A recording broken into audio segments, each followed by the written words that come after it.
Hey, welcome to Sleep Crime Stories. Before we begin, let me ask, where are you watching from, and what time is it there? A quick comment and a subscribe go a long way, it really helps. Now, turn down the lights, and let's begin tonight's case. Heidi Ferks, a beloved member of her small Minnesota community, had her life tragically cut short on April 25, 2010 in a brutal murder that left everyone stunned. Who was the culprit? Her own husband. Over a decade later, her husband Nick Ferks got arrested and convicted for her senseless killing, shattering the trust of all who knew them. As the trial progressed, the community was completely surprised by the shocking truths that came out and the discovery of a complicated set of lies that had been kept secret for a long time. In the small town of St. Paul, Minnesota, where everyone knew each other's names, a brutal crime shook the community to its core. Heidi Ferks, a bright young soul, had her life brutally taken from her in a senseless act of violence. The mystery surrounding her tragic end on April 25, 2010 has haunted investigators for many years, leaving behind a trail of unanswered questions in the community searching for justice. As the case went cold for many years, Heidi's family and friends struggled with not knowing what happened, feeling even more sadness and pain. After decades of searching, the investigators finally uncovered the culprit, bringing closure to a long-standing mystery that had haunted the community for years. However, in the midst of finding closure, a significant question remained unanswered. What drove the perpetrator to commit the terrible act that ended Heidi's life? Born on December 14, 1984, Heidi Marie Ferks, the youngest of John and Alinda Erickson's 3 children and their only daughter, lived her life to the fullest. Known for her playful and artistic nature, she graduated from high school in 2003 and continued her education at the University of Northwestern in Roseville. Alongside her studies, she was a regular attendee at Calvary Church in the city, a place she had been a part of since her early years. It was at this church where she met Nicholas Ferks, also known as Nick, and together they took on the role of youth group leaders, serving their community with dedication and passion. Nicholas Ferks was born on February 25, 1983, to Julie and Steve Ferks. Nick, a driven and ambitious young man, dedicated his days to his work as the director of operations at a reputable carpet cleaning company. Known for his well-rounded personality and strong work ethic, he had found his true match in Heidi, a woman he had met at their shared place of worship, Calvary Church. In the year 2005, at the tender ages of 22 and 20, respectively, Nikki and Heidi made the joyous decision to take their relationship to the next level. Surrounded by their loved ones and the familiar walls of the church that had witnessed the blossoming of their love, they exchanged vows that sealed their commitment to one another. Nick and Heidi's marriage seemed flawless to those around them. The couple shared a passion for travel and biking, enjoying these activities together. They were active members of their church community and took pleasure in hosting dinner parties for their friends and loved ones. Heidi had recently begun working in an administrative role at a financial services firm where her father was employed. Nick and Heidi's relationship appeared strong and promising, with their bond growing even stronger over time. But no one knew behind the closed doors of their home a different story unfolded. Heidi didn't know that her life was about to take a darker turn. On a fateful morning of April 25, 2010, Heidi called 911 from her home in St. Paul, Minnesota, saying someone had broken in. Only 38 seconds into the call, Heidi was giving her address when she suddenly yelled, "No," and a gunshot was heard. 65 seconds after the initial gunshot, Nick Ferks used Heidi's phone to contact the dispatcher. This is what he said: "Please, someone just broke into my house and shot me and my wife." While on the phone, Nick cried uncontrollably and repeatedly said, "Oh, my Heidi, and my wife is dead. Please get here." He also shouted, "No." When the police arrived at the scene, they found Heidi unresponsive in the kitchen with a gunshot wound at the back. While Nick was beside her on the floor, still talking to the 911 dispatcher, he was very upset and had been shot in the upper left leg. He told the police that 1 or 2 people had broken into their home. He grabbed his shotgun and tried to escape with his wife through the back door. As they ran towards the detached garage, The intruder managed to take the shotgun from him and then shot both Nick and Heidi. Tragically, Heidi was declared deceased at the scene, her life cut short by the events that unfolded. Meanwhile, Nick was quickly transported to the hospital for treatment and was questioned in the hospital by the police. Police asked Nick why he and Heidi left their bedroom, which was safer, to face the possible danger. He said they were just trying to get out of the house through the back door. Soon, Nick's wounds were treated in the hospital, and he was released in just 3 hours. Later, he was again interviewed in the police station about the incident. At the police station, Nick talked about what happened in detail. He said he remembers watching a movie with Heidi and having wine before going to bed around midnight. Nick said he woke up around 6:10 to 6:15 a.m. when he heard the screen door open and someone messing with the doorknob. The investigators questioned Nick about locking the deadbolt. He admitted that he and Heidi usually made sure to lock it, but he believed he had forgotten to do so that particular night. That night, after hearing the noises, Nick said he took his shotgun from the upstairs closet. He explained that he had brought it up from the basement a month ago because he noticed it was starting to rust. Nick mentioned that the shotgun was empty, but he loaded it when he heard the noises. After that, he woke up Heidi, asked her to call 911, and instructed her to leave the house and go to the garage where their cars were parked. He also shared that he and Heidi had a safety plan. If they ever faced trouble, they agreed to go to the garage where their cars were parked. Nick, who is right-handed, was holding a pair of jeans in his right hand and the shotgun in his left hand as he walked behind Heidi, guiding her toward the garage. Nick recounted that he and Heidi paused next to the front door to get her wallet from the table. It was at this moment, he said, that the door suddenly burst open. A tall, dark-skinned man, approximately 6 feet 1 inch tall and weighing between 200 to 220 pounds, came rushing in. He said the intruder was wearing a dark hooded sweatshirt with the hood pulled tightly around his face. Nick explained that he dropped the jeans, and the intruder seized the barrel of the shotgun. The two men then engaged in a physical struggle. During the altercation, the gun was shot. He said, "My finger accidentally slipped onto the trigger. She was running away, so I must have hit her in the back." Nick recounted that the shot struck Heidi, causing her to collapse immediately. He and the suspect continued fighting over the shotgun until it fired a second time. He stated that the second shot hit him in the upper thigh, causing him to fall to the ground. At that point, the intruder fled out the front door. He also told investigators that Heidi was unresponsive, and then he also lost his senses. Later, he also told police that their house was scheduled to be foreclosed on the very next day, and they had planned to inform their parents and friends about their situation that same day. Nick explained that he and Heidi had fallen behind on their bills, and their house had been foreclosed on and purchased by someone else. They were required to vacate the premises, but they had not shared this information with any of their friends or family. He mentioned that their plan was to pack up their house on Sunday and Monday morning, leaving some of their belongings in the garage to collect later. They intended to find someone to stay with for a while, but fate had something else for them. So, the once peaceful home was left with an air of tragedy, and the lives of Nick and Heidi were forever changed by the devastating events of that fateful morning. The investigation continued. Law enforcement secured the area and interviewed residents. None of the neighbors reported seeing anyone leaving the Firkus residence.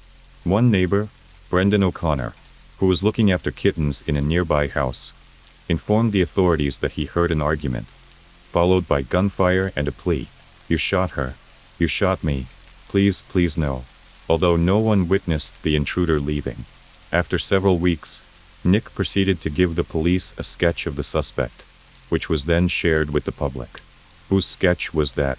After speaking with the police, they released the description that Nick gave of the suspected intruder. A male, race unknown, between 6 feet to 6 feet 2 inches tall, weighing 200 to 220 pounds, wearing a dark, hooded sweatshirt.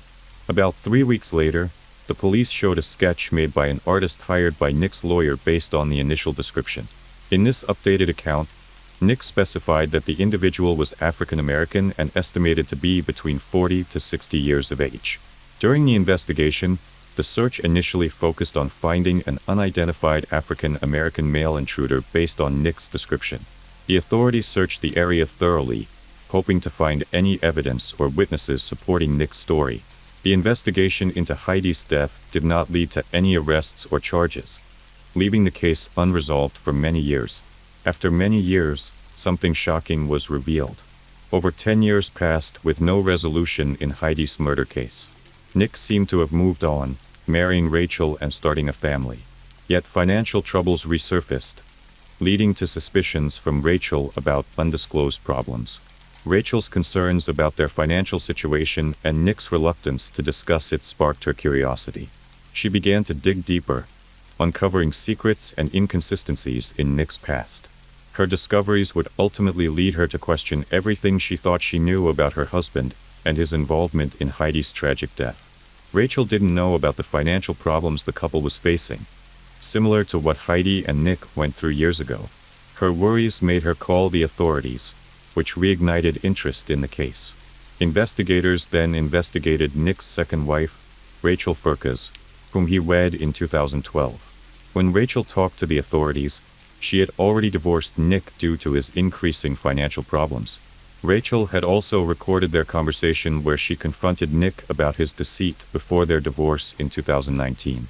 She even told investigators, "He was definitely repeating the same things he did with Heidi with me.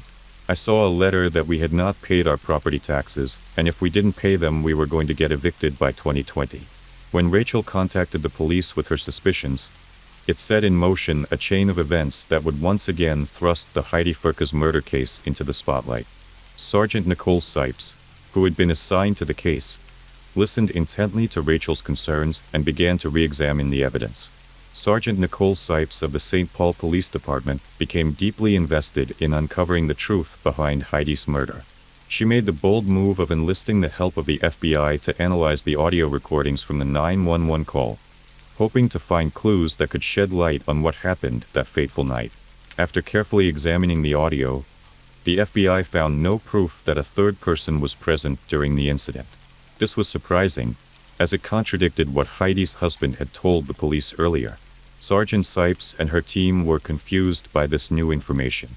If only Heidi and her husband were in the house, then what exactly happened between them that led to her death? The lack of a third person made them even more suspicious of the husband's possible involvement in the crime. Determined to uncover the truth, the investigation continued with more intensity. The FBI's findings had opened up a new path to follow, and Sergeant Sipes was more committed than ever to bringing justice for Heidi and providing answers to her grieving family. The investigators also obtained financial documents that contradicted the statements Nicholas Furcas had previously made. These records led them to suspect him more strongly in Heidi's murder. Nick's story about what happened kept changing. At first, he said he got his gun, but the intruder took it from him and shot both him and Heidi. Later, he said the intruder didn't take the gun, but his own finger accidentally pulled the trigger, hitting Heidi in the back. Despite thorough investigation, there was a notable absence of any signs of a struggle, such as overturned furniture or marks on the walls. The forensic analysis of the scene contradicted Nick's account of the events, particularly regarding the trajectory of the shot that struck Heidi. Additionally, Heidi's 911 call did not mention seeing an intruder.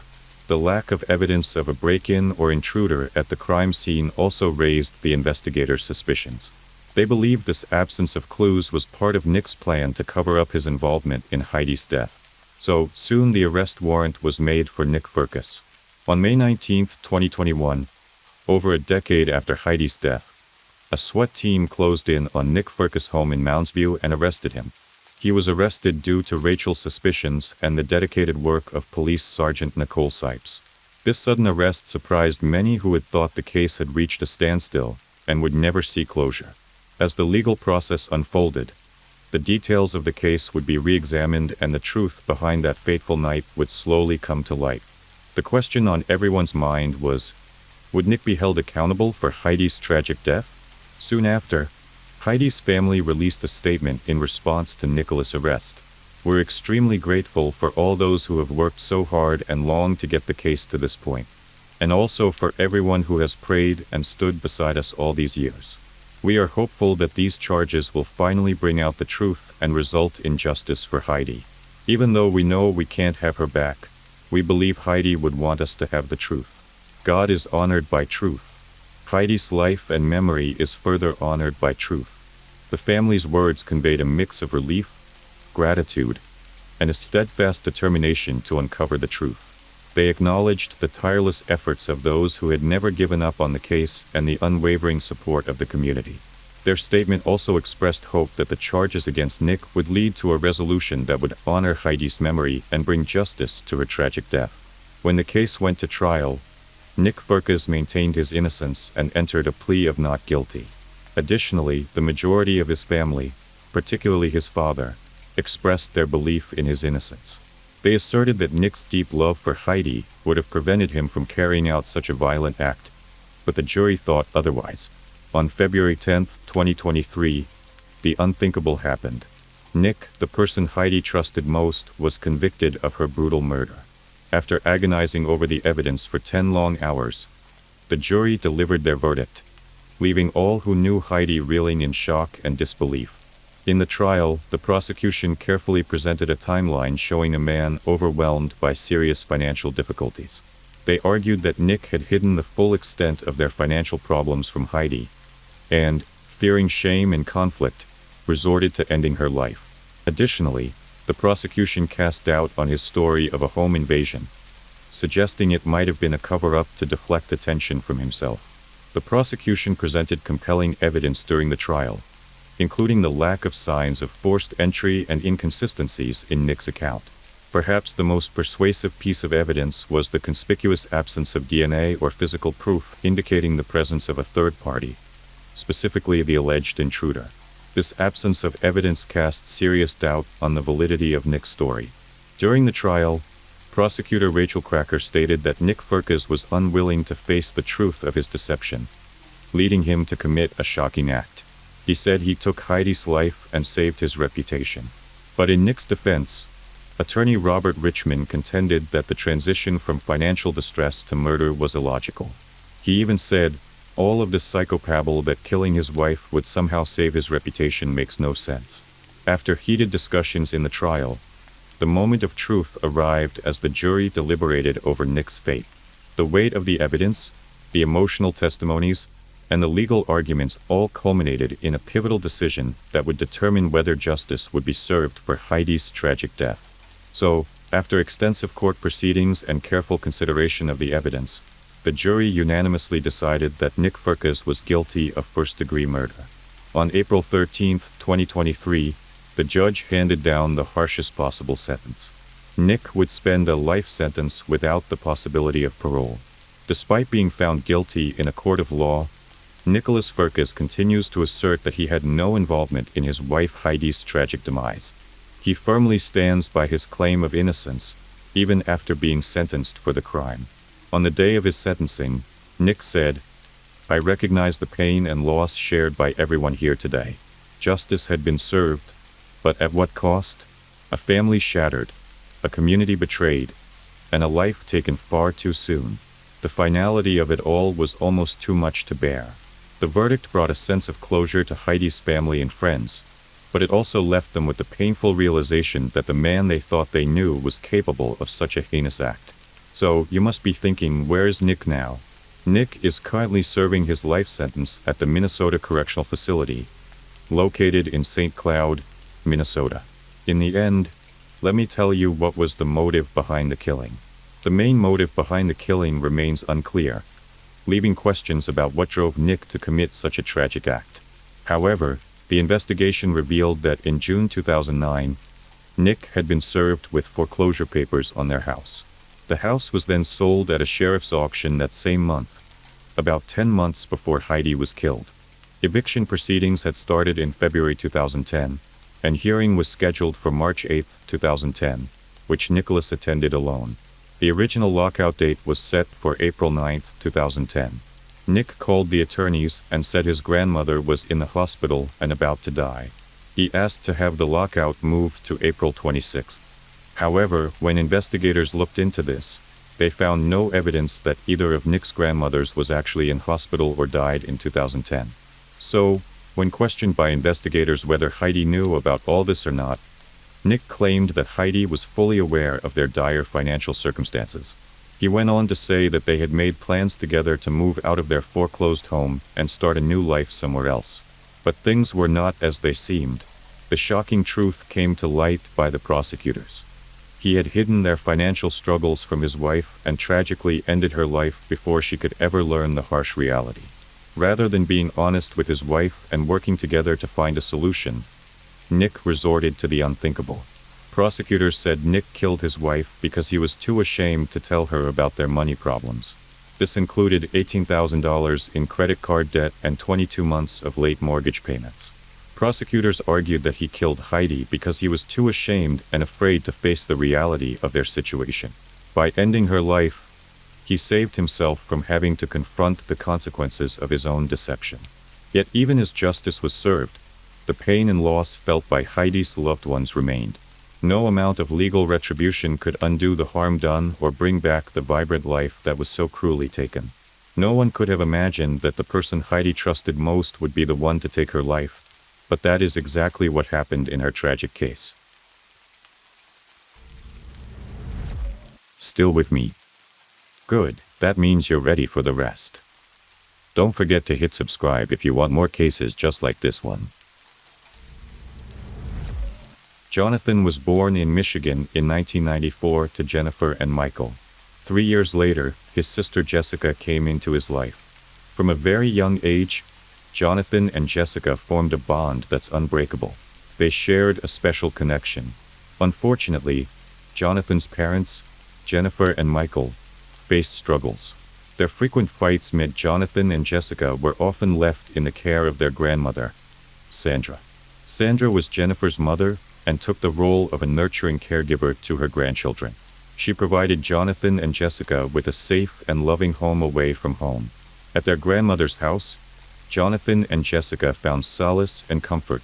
Sandra brought joy and laughter, and the children cherished the moments they spent with her. She was married to Fred Lane.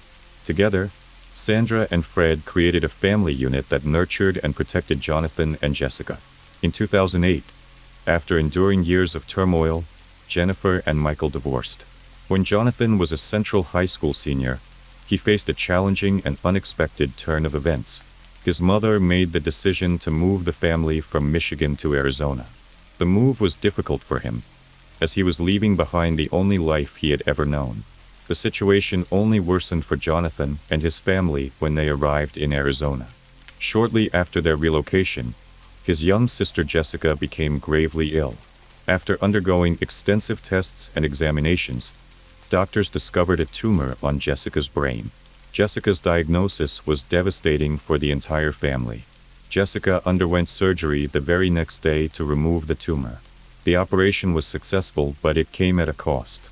She endured a lengthy recovery, requiring her to stay in the hospital for a whole month.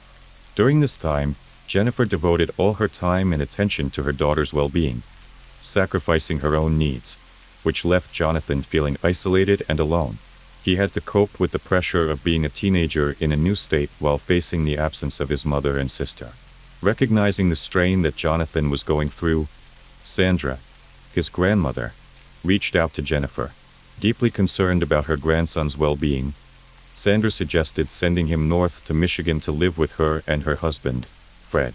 She believed that being around familiar surroundings and old friends would provide Jonathan with some solace during this difficult time. Jonathan was a good kid, but he still possessed the youthful energy and unpredictability that comes with being a teenage boy. Jennifer worried whether her 74-year-old mother Sandra would be capable of caring for him. However, Sandra reassured Jennifer that she was more than capable of taking care of him. 1 month after the Hoffman family moved to Arizona, Jonathan returned to Michigan and moved in with his grandmother Sandra and her husband Fred. This homecoming brought joy and relief to Jonathan, who was midway through his senior year at high school. He was thrilled to be back among his friends and family, feeling a sense of comfort and belonging he had missed while away. Jonathan's friends agreed that he was shy at first, but when he opened up, he was a lot of fun and loved to make people laugh. He had a zest for adventure and was always up for trying new things. When he returned to Michigan and Farmington Central High School, His friends were thrilled to have him back. Jennifer, his mother, missed her son greatly and made the trip to Michigan to visit him for 2 weeks. Despite Jonathan's apparent happiness living with his grandmother, Jennifer discovered that he had been smoking cannabis. However, Jonathan's dabbling in illegal substances did not extend to harder drugs. Although Jennifer was not happy about his cannabis use, she considered this typical teenage experimentation. It was difficult for Jennifer to return home after her trip with her son. With a heavy heart, Jennifer bid farewell to Jonathan, feeling confident that he would be in good hands. As Jennifer made her way back to Arizona, her mind filled with thoughts of her son's well-being. She reassured herself that her mother would never allow any harm to Jonathan, her grandchild. However, Jennifer could not have been more wrong.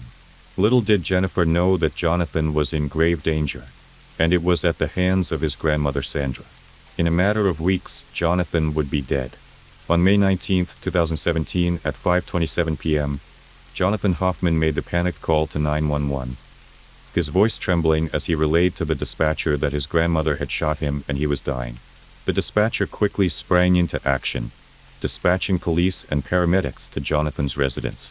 As she spoke to him, she tried to reassure him that help was on the way, her voice steady amongst the chaos and fear in his voice.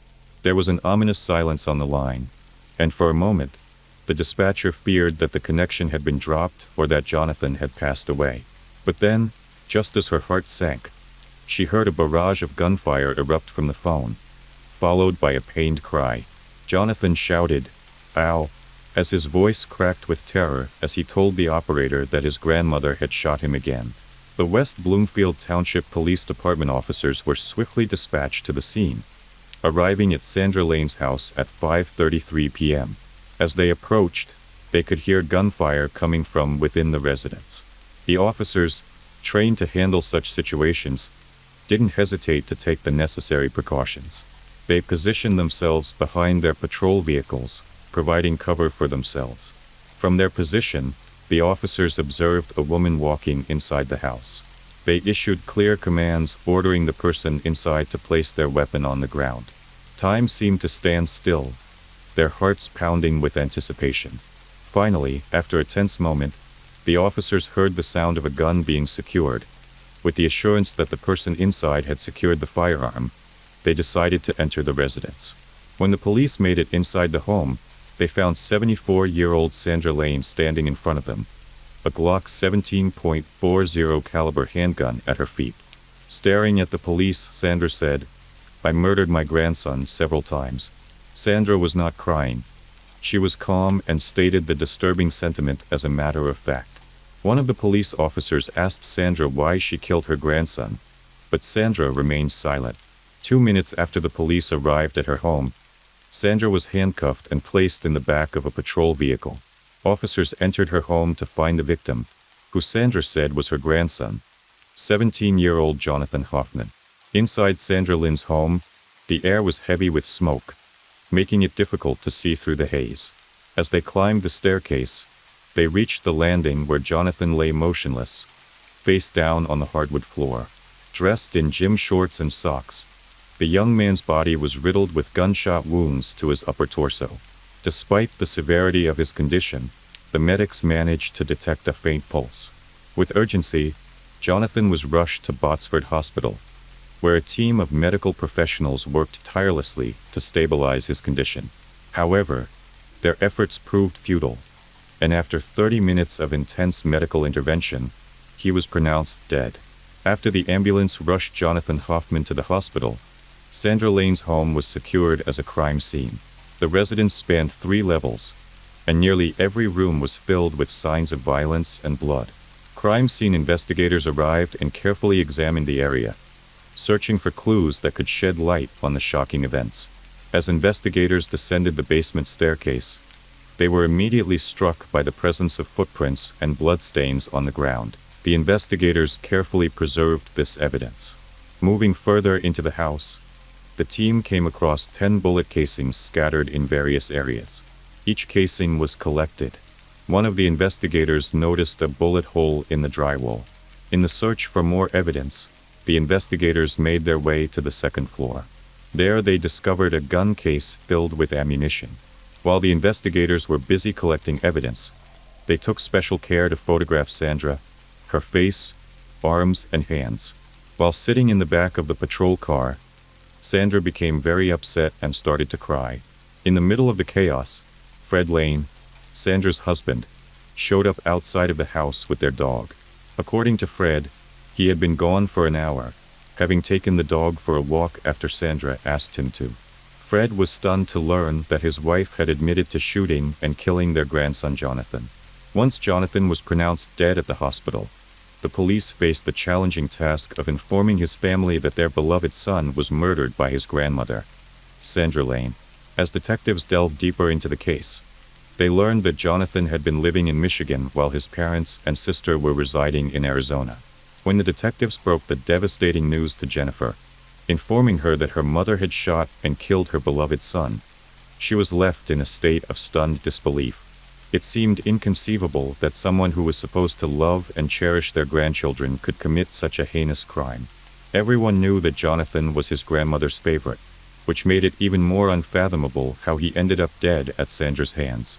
As the day wore on, around 7:30 p.m., the police decided to take Sandra Lane to the hospital for a health evaluation, given her advanced age. As they waited in the emergency room, Sandra insisted that Jonathan had never hurt her. She described him as a good boy who never harmed anyone. After a medical assessment, the doctors cleared Sandra of any suspicious injuries. With this, the police decided to place her back into the patrol car and take her to the police department for questioning. On May 20th, after midnight, Sandra's attorney met her at the police station. Before she provided her official statement to the police, Sandra sought legal advice from her attorney. When the detectives eventually met with Sandra and her attorney, Sandra's story dramatically changed. At the hospital, she had initially told police that her grandson was not involved in the incident. However, during their meeting at the police station, she claimed that Jonathan and she were engaged in an altercation which involved yelling and screaming. During this altercation, Jonathan kicked her in the stomach, causing her to fear for her life. According to Sandra, Jonathan had been exhibiting strange behavior and signs of anger lately.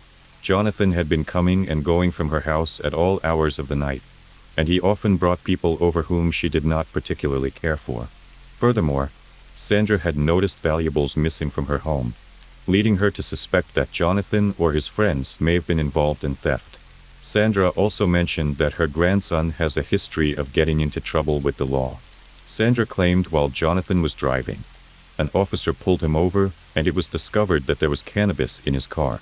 However, that did not deter him from engaging in similar behavior. Just a short time later, Jonathan was again stopped by an officer, and this time it was discovered that he was in possession of Adderall. In addition to the aforementioned incidents, Sandra also recounted a time when she had to call 911 due to Jonathan's aggressive behavior.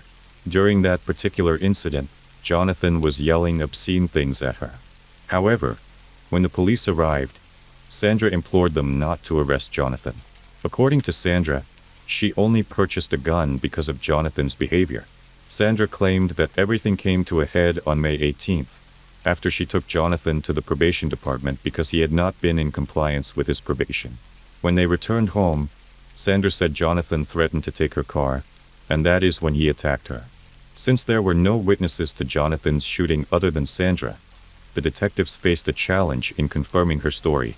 Sandra claimed self-defense, making the detectives conduct an investigation into what happened. They needed to ensure they were not sending a 74-year-old frail grandma to prison for defending herself against a violent teenage boy. The detectives reviewed the picture taken by the crime scene investigators immediately after Sandra admitted to shooting Jonathan. However, the detectives did not find any signs of violence on Sandra.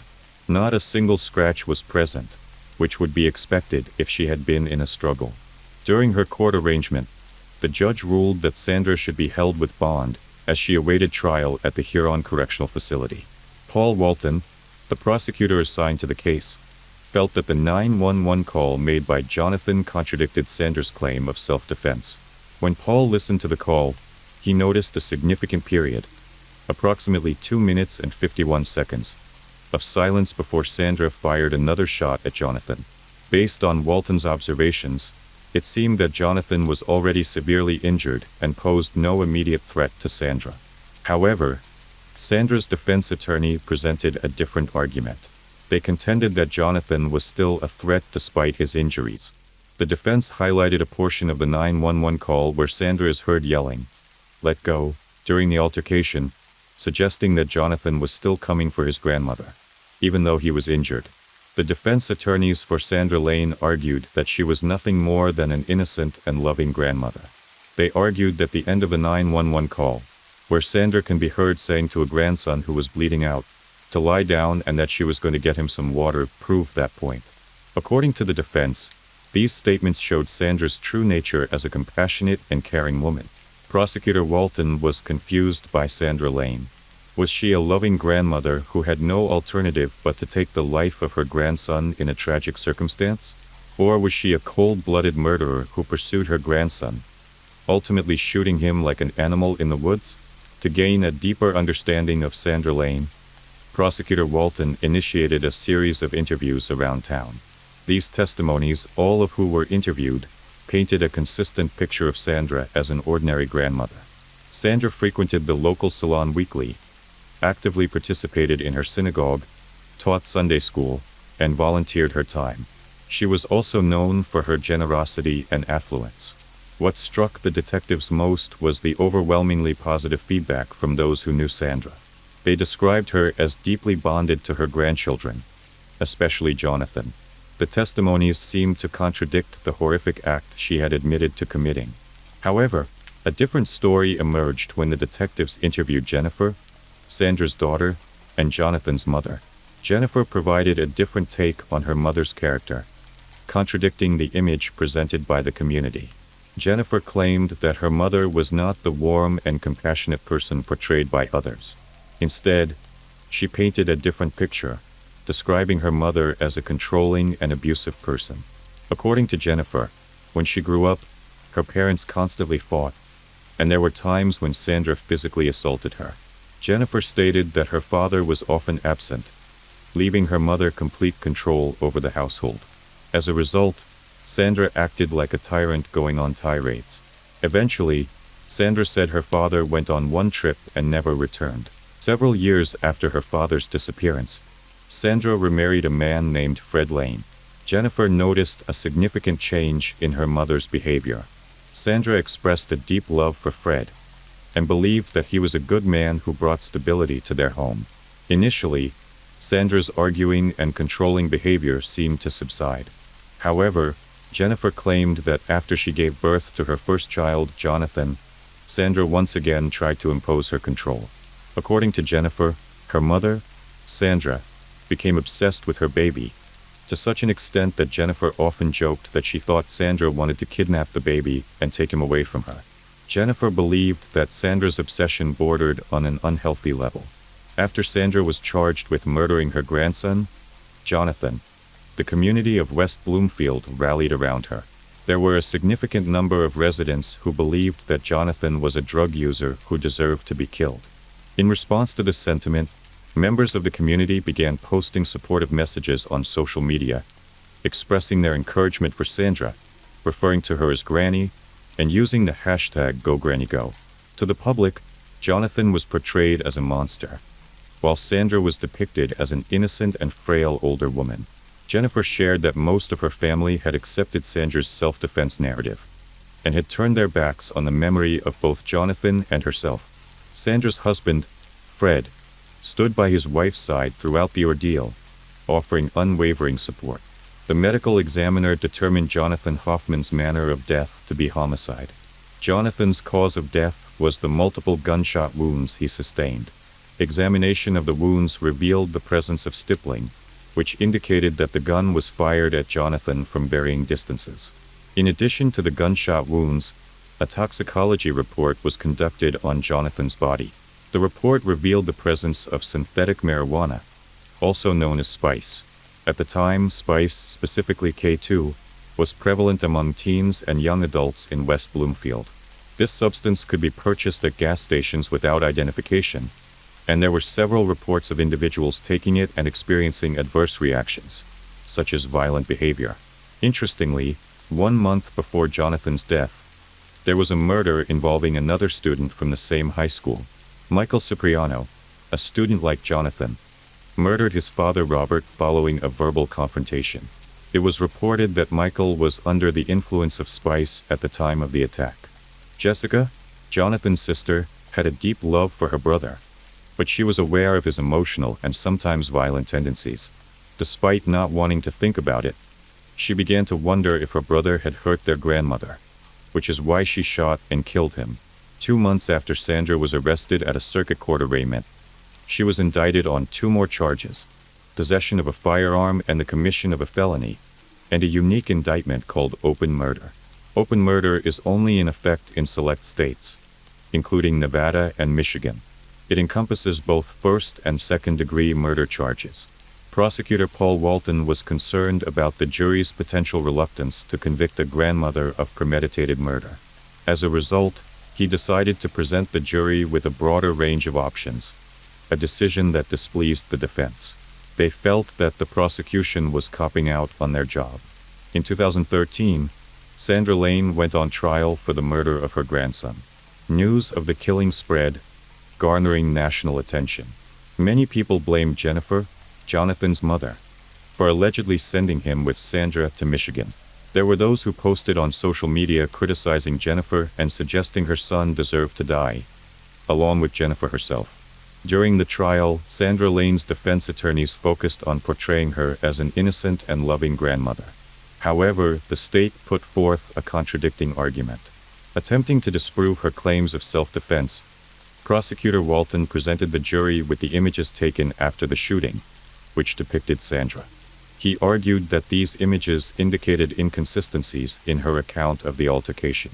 One of the notable discrepancies pointed out by Prosecutor Walton was that Sandra's clothes were not ripped, her jewelry was not torn off, and her glasses were still fixed in place. Additionally, her hair remained styled. This evidence implied that there was no physical struggle between Sandra and Jonathan, as she had claimed.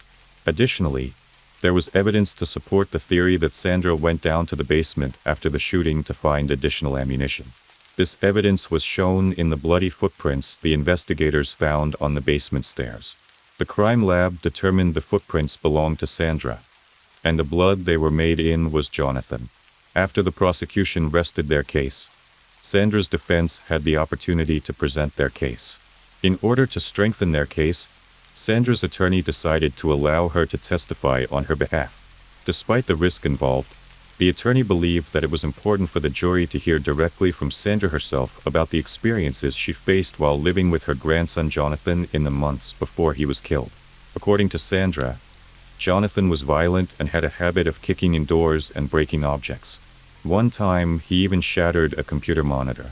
On the day of the incident that led to Jonathan's death, Sandra claimed that he hit her in the head, which left her feeling threatened and afraid. As a result, she decided to retrieve her gun, hoping it would serve as a means to protect herself. Her intention, according to her testimony, was not to kill her grandson, but rather to stop him from getting back up and attacking her again. However, during cross-examination by Prosecutor Paul Walton, Sandra's defense began to crumble. When pressed by Walton, Sandra admitted that her motive for obtaining the gun was not fear for her safety, but rather wanting Jonathan to listen to her. This admission weakened her credibility as a witness and made it more difficult to argue self-defense.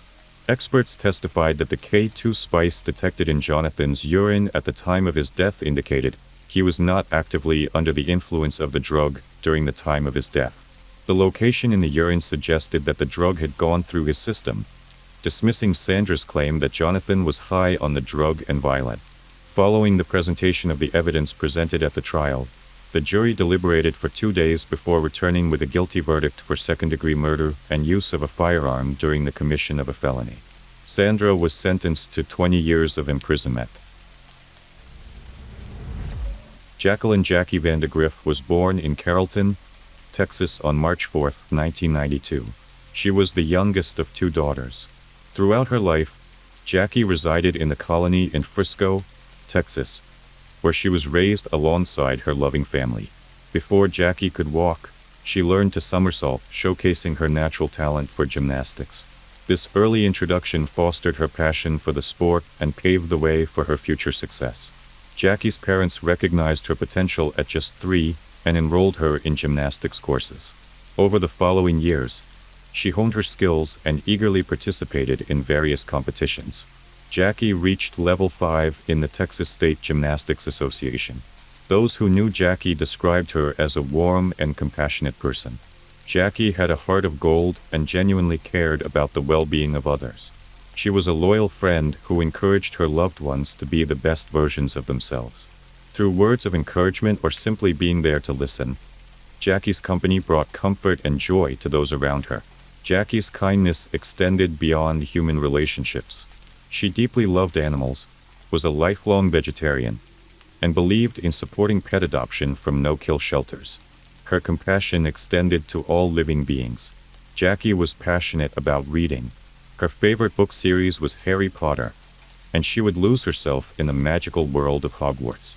In addition to reading, Jackie had a deep love for music. Jackie's taste was eclectic, ranging from Pink to James Taylor and Rob Thomas. One of her greatest passions was musicals, especially Rent. She would go to every performance of the musical whenever it was in town. After completing her high school education at Wakeland High School in Frisco, Jackie decided to enroll in the Paul Mitchell School for Cosmetology. She completed her training and earned her license as an esthetician. Determined to continue her education, Jackie enrolled at Texas Woman's University and majored in nutrition and food science. She knew that good nutrition was crucial and believed everyone deserved access to proper nourishment. Jackie envisioned a future where she could educate others about the importance of eating well and empower them to make healthier choices. It seemed as if Jackie Vandegrift was destined for greatness. The college junior was on a path toward achieving her dreams and positively impacting the world. However, in the summer of 2016, a fateful encounter with an evil person would tragically end her life. On Wednesday, September 14, 2016, at around dawn, an officer with the Grapevine Police Department in Grapevine, Texas, received a disturbing call. The caller informed the officer that someone had found a body out by Grapevine Lake. Upon receiving the call, the officer immediately headed to the scene. Upon arriving, the officer walked into a wooded area and discovered a worn footpath. Following the path, he eventually came upon a burned patch of land. In this area was a plastic blue kiddie pool, and inside this pool was a body. The officer quickly realized that the body had been set on fire, leaving it burned beyond recognition. It was impossible to determine its identity, as it lacked any distinguishing features that could identify whether it was an adult, child, male or female, or even the race of the victim. With the body's condition making it difficult to identify, the badly burned remains were transported to the medical examiner's office. Fingerprint identification would later reveal that the body belonged to 24-year-old Jackie Vandegrift. As detectives delved into Jackie's final moments, they learned she had last been seen in Denton, near College. Jackie had visited 2 bars, Fry Street Public House, and Shots and Crafts. As detectives waited for the security footage from those establishments, Jackie's body was autopsied by the medical examiner. Jackie had been killed, dismembered, decapitated, and set on fire, and her body had been further mutilated after death. The most chilling discovery, though, was that her killer had removed her heart. News of Jackie's murder began to spread around Denton. The detectives received tips from people who claimed to have seen the fire at the crime scene, with a suspicious man loitering around it. Detectives eventually managed to obtain the CCTV footage from 2 bars Jackie had visited around the time of her death. The first bar was the Fry Street Public House, where a man was seen entering the establishment at 7 p.m. He sat at the bar and was seen having a drink. 1 hour later, Jackie walked into the Fry Street Public House. While sitting at the bar, Jackie engaged in conversation with the bartender and this man. The footage captured their interactions and provided valuable insights into their possible connection. About 45 minutes after the footage showed Jackie entering the Fry Street Public House, she made a tweet on her Twitter account. It read, "Glad I decided to get off Tinder and walk to a bar. After spending significant time at the Fry Street public house, Jackie and the man left the bar together. They headed to another establishment called Shots and Crafts, where they mingled with a group of women. Around 9:45 p.m., Jackie and the man left Shots and Crafts together. The detectives could track Jackie and the man using the CCTV footage. They followed their journey and discovered that the man had taken Jackie to his car. At the convenience store, Jackie can be seen in the man's vehicle, and at that point all appeared okay. However, that was the last sighting of Jackie before her murder. The detectives spoke to the bartender from the Fry Street public house. According to the bartender, Jackie came in looking to apply for a job when she had a friendly conversation with him and a male customer at the bar. However, the bartender admitted he had no further information regarding what became of Jackie and the male customer after they left his establishment. Next, the detectives found the woman Jackie and the man were seen on the security footage at Shots and Crafts. One of the women in the group mentioned that she had received a business card from the man Jackie was seen with. According to the woman, she had exchanged contact information with the man because he was a personal trainer, and she expressed interest in fitness. Although it seemed insignificant initially, this seemingly trivial detail would prove to be a crucial breakthrough in the investigation. To their surprise, the woman still had the card in her hand and willingly shared the information with the investigators. The name on the card? Charles Bryant. By this point, the detectives had obtained footage from Walmart at 4 a.m. that showed Charles purchasing a shovel. The detectives conducted a thorough investigation into the true identity of Charles Bryant, the last person seen with Jackie before she was murdered. Their findings proved to be deeply unsettling.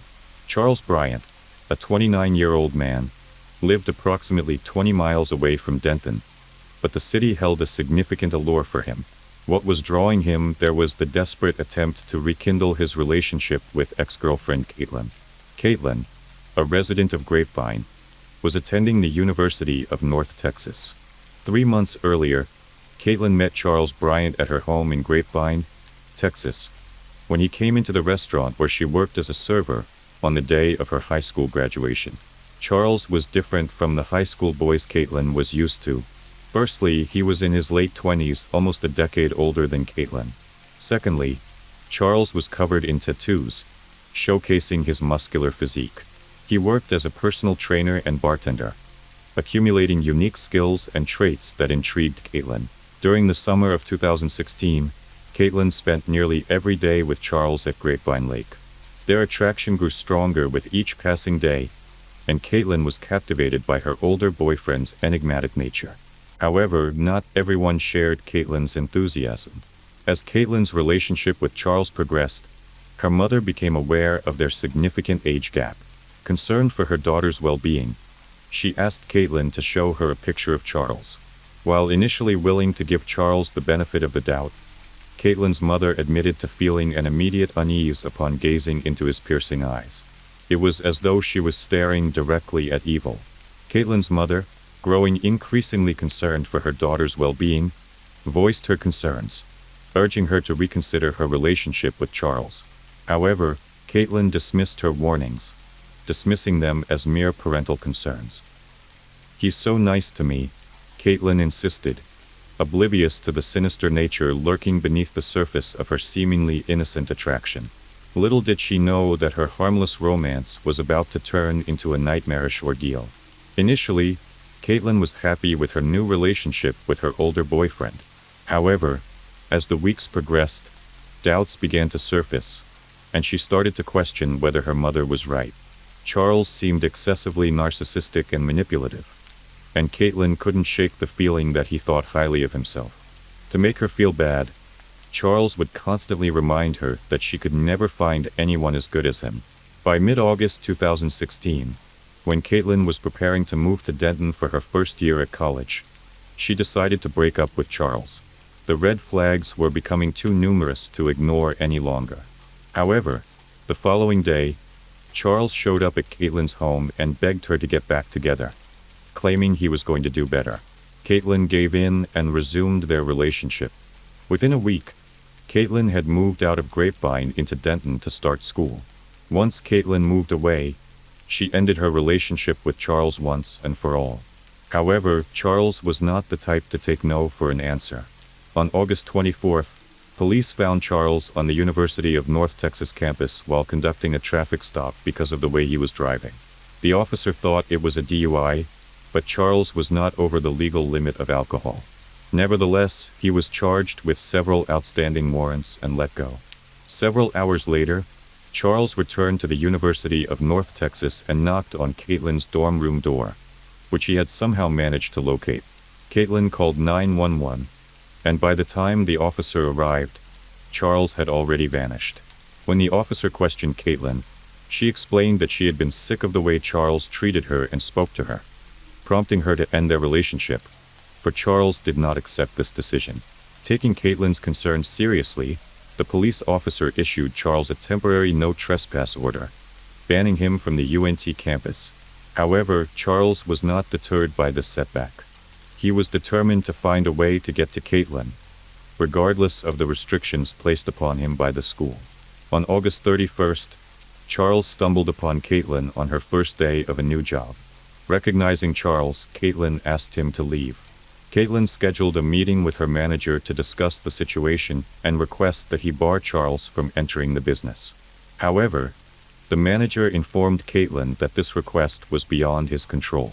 The incident at Caitlin's workplace forced Caitlin to quit her job. Despite Caitlin's efforts, Charles was determined to find a way to confront her. He would stop at nothing to exact his revenge and cause her further harm.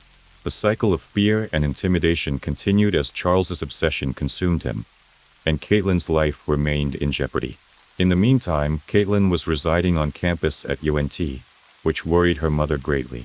Concerned for her safety, her mother pleaded for her to return home so they could protect her. However, Caitlin was confident in her decision to stay in her dorm room, feeling safe within the confines of the university. On September 6th, a chilling incident occurred when Charles reappeared at Caitlin's dorm on the UNT campus. As he banged on the door to her room, Caitlin feared the worst and sought refuge in her suite mate's closet. From her hiding place, she could hear Charles urging her to come out, telling her he had something for her. Caitlin's darkest fears began to manifest, and her mind raced with terrifying scenarios of what Charles might have in store for her. Terrified for her life, Caitlin made a split-second decision and called 911 while inside the low-cost, talking in hushed tones, fearing that Charles could hear her. The dispatcher repeatedly requested that she speak up, but Caitlin was too frightened to speak clearly. Despite the dispatcher's attempts, Caitlin's voice remained barely audible due to the overwhelming fear she experienced. As time went on, the police arrived at the scene, but unfortunately, Charles had already fled the scene. However, he left a chilling reminder of his presence, flowers, and a handwritten, 2-page letter addressed to Caitlin. The letter contained disturbing messages and further heightened the fear of the young woman. Minutes after the incident, officers managed to apprehend Charles outside campus, dressed in running clothes, as if he was exercising as a student. He was arrested for trespassing and released on bail a few hours later. Despite Caitlin's efforts to remove Charles from all her communication channels by blocking him on her phone, email, and social media, he continued to devise new ways to contact her. Charles created multiple accounts, ensuring that he maintained some form of communication with her. Recognizing that Charles's behavior had escalated, the police stepped in to assist Caitlin in obtaining a protective court order. On the very next day, she formally filed a petition for the order, which granted her legal protection from further harassment. However, even after his first arrest, Charles continued to try to communicate with Caitlin. These unwanted communications resulted in his second arrest for stalking, as he continued to violate the terms of the protective order. It was his third arrest within 2 weeks. Following his second arrest, Charles posted a $5,000 bond and was released from custody. While out on bail, Charles Bryant went to Fry Street, where Caitlin normally hung out. Detectives were positive Charles met Jackie Vandegrift there.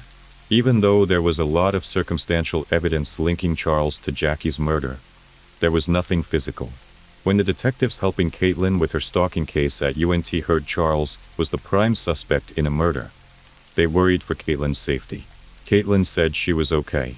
Still, In the days following Jackie's murder, Charles sent her several photos, texts, and emails. On September 18th, the police arrested Charles for violating Caitlin's protective order. While Charles was in jail on those charges, the detectives hoped to find more evidence connecting him to Jackie's death. Detectives questioned Charles, and when shown a picture of Jackie, he said he saw her at the bar but knew nothing about her. At the same time as the detectives questioned Charles, investigators served a search warrant on his home. During the search, investigators found a large military-style knife and a Texas woman's university purse, which turned out to be Jackie's school purse. Furthermore, investigators found a kiddie pool missing from Charles's backyard that matched the one Jackie was found dead inside. The detectives consulted an expert with extensive experience and knowledge in dealing with prolific killers. This expert, who had worked with the Texas Rangers, was well versed in understanding the mindset of people like Charles. They knew that men like Charles often had a strong desire to talk about their crimes. When the initial interview began, Charles denied having any recollection of Jackie. However, the expert believed that Charles was hiding something.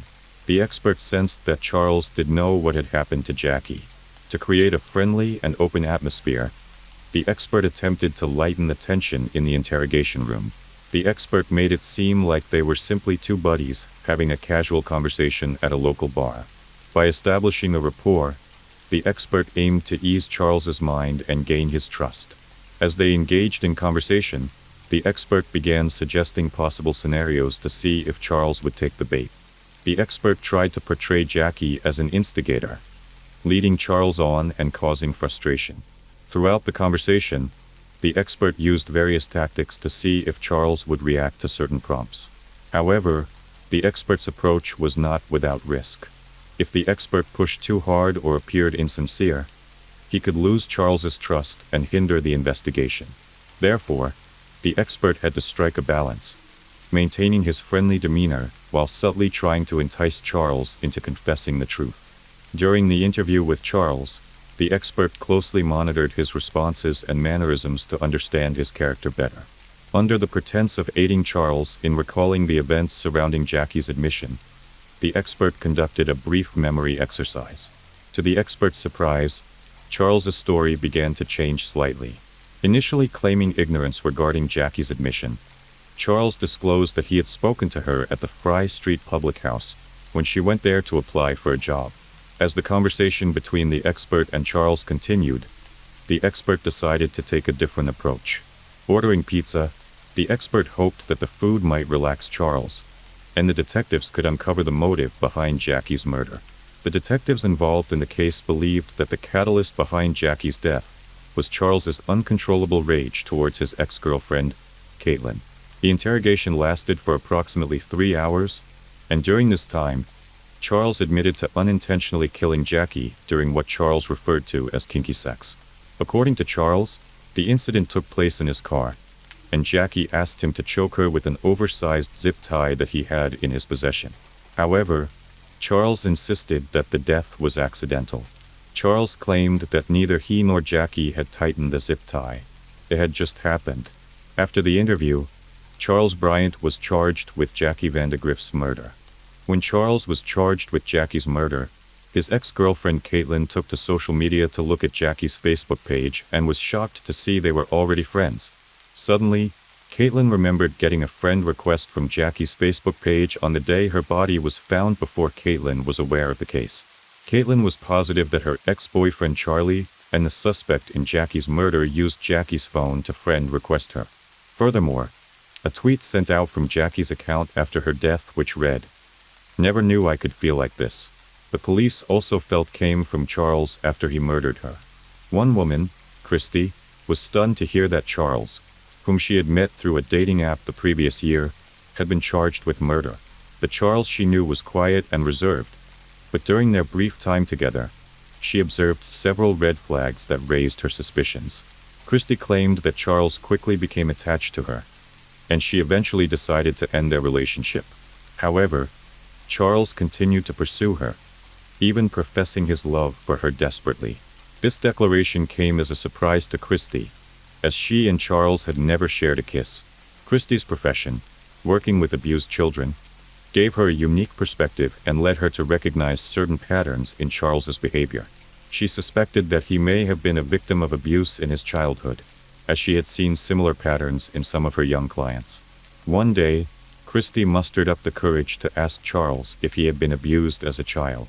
To Christie's surprise, Charles admitted that he had experienced such trauma.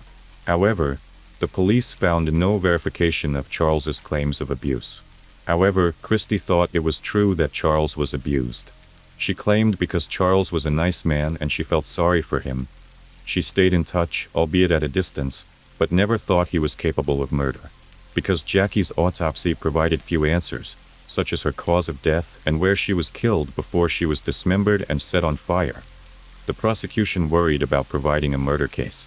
The autopsy results failed to provide clear insights into the circumstances surrounding Jackie's death, leaving key questions unanswered.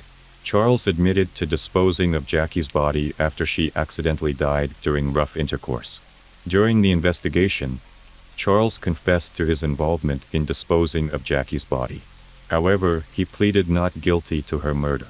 The prosecution sought Caitlin, Charles's ex-girlfriend, to testify about his stalking behavior and obsessive, violent tendencies, aiming to demonstrate a link between his rage towards Caitlin and his eventual murder of Jackie, an individual whom even Charles admitted during his interrogation bore a striking resemblance to Caitlin. Caitlin took the stand at trial, although without the presence of a jury. When faced with identifying Charles, she refused to look at him, expressing discomfort. However, when compelled to do so, she reluctantly pointed him out, stating that he had a smirk that sickened her. Following her testimony, Caitlin left the courtroom and broke down in tears, overwhelmed by the emotional impact.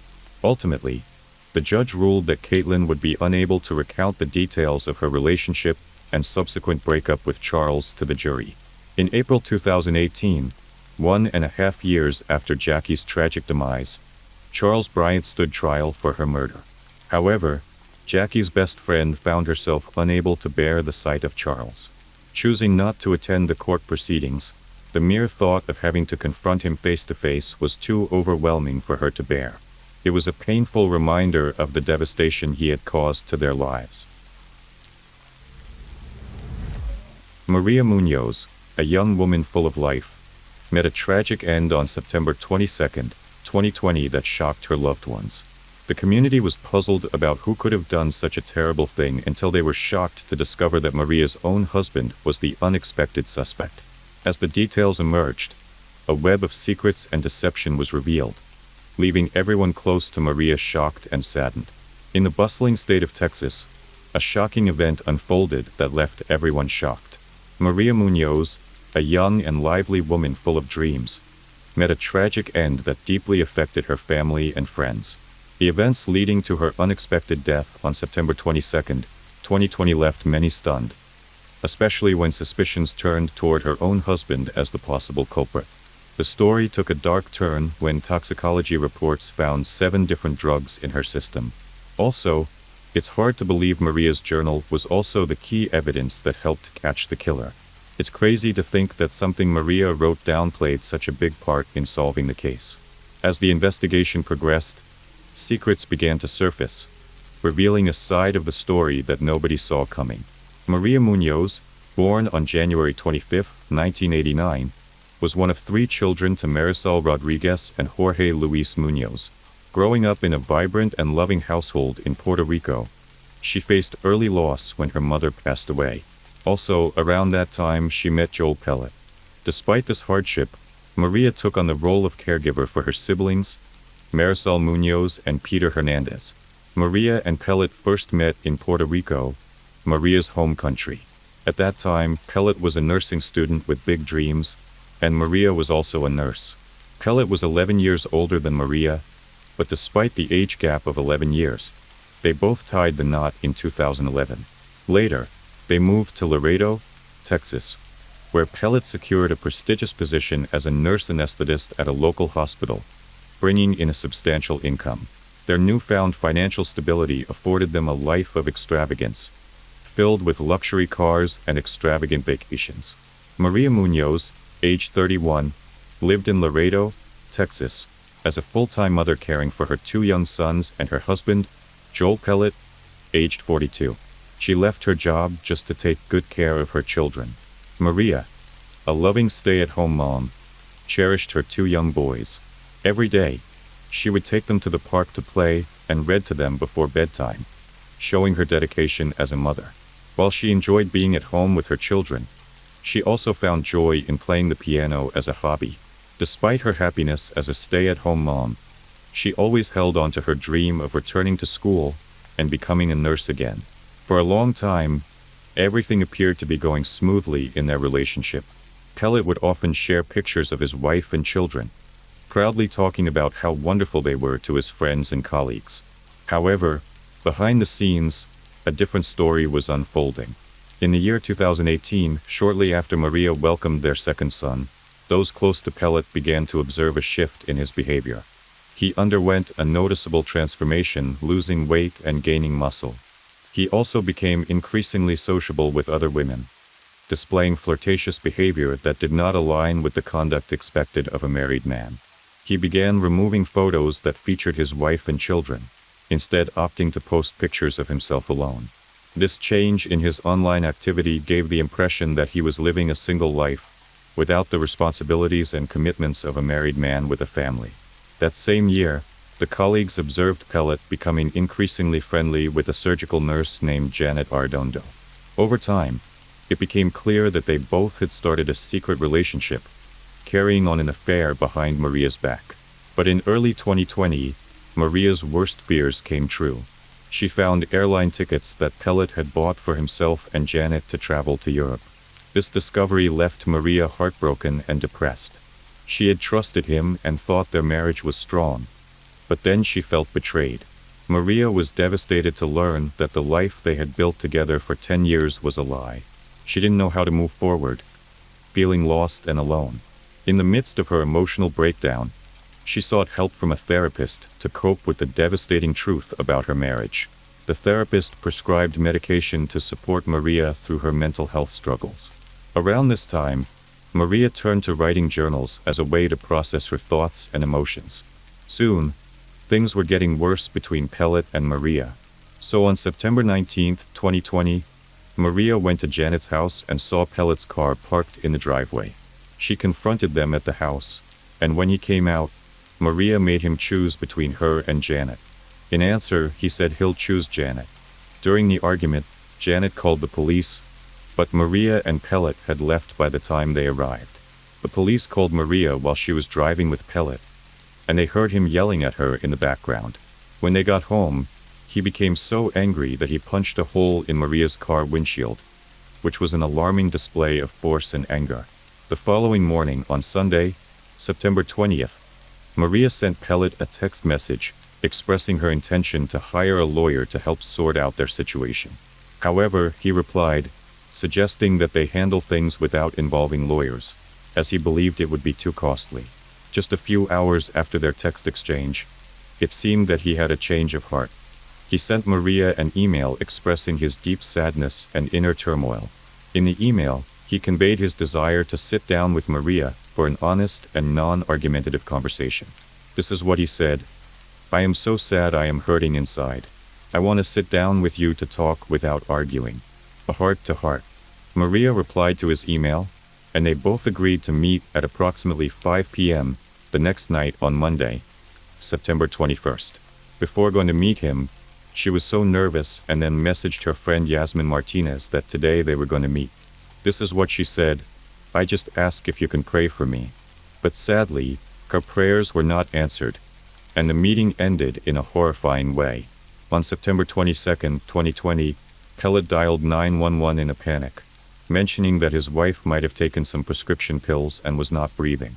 Officer De La Cruz was the first who came to Pellet's house at around 1:40 a.m., and his body cam was also recording every detail. The officer found Pellet at the top of the stairs near the main bedroom. He was still wearing his green hospital scrubs and was doing CPR on his wife. Their 2 sons were sleeping in the rooms close by. As soon as the paramedics got there, they took over doing CPR on Maria. While first responders were working diligently to save Maria's life, Another officer approached Pellet to inquire about the pills she had reportedly taken. Without hesitation, Pellet went to a nearby bathroom, searched through the medicine cabinet, and retrieved a bottle. He handed it to the officers, who later discovered it contained a prescription for clonazepam, a benzodiazepine medication used to manage acute anxiety, panic attacks, and sometimes epilepsy. Benzodiazepines, like clonazepam, work by slowing down the nervous system to induce a calming effect. Upon examining the bottle, the officer noticed that the pills were actually prescribed to Pellet, not Maria. Another detail that caught the officer's attention was that the pill bottle had been returned to the medicine cabinet. Typically, in cases of overdose, the pill bottle is found near the person. Afterward, Pellet was captured on body camera picking up the pill container from the floor and placing it in his pocket. De La Cruz questioned himself as to why he would retrieve the pills. Could he be concealing something? Another reason to suspect Pellet was De La Cruz also came across a needle catheter on the stairs in the couple's home. This seemed odd to him. Pellet and Maria had 2 young children, so finding a needle on the stairs raised questions about why it was there. This is not all. Investigators also uncovered more than just a needle. They also discovered syringes and floor equipment neatly packed in a medical bag. While this finding may seem ordinary given Pellet's profession as an anesthesia nurse, the presence of these medical tools outside a clinical setting raised intriguing questions for the investigators. Despite this unusual circumstance, Pellet informed the officers that Maria had been struggling with deep depression recently. He explained that her mental health had been deteriorating, leading her to take the pills in an attempt to cope with her overwhelming emotions. So, despite first responders' best efforts, Maria couldn't be revived.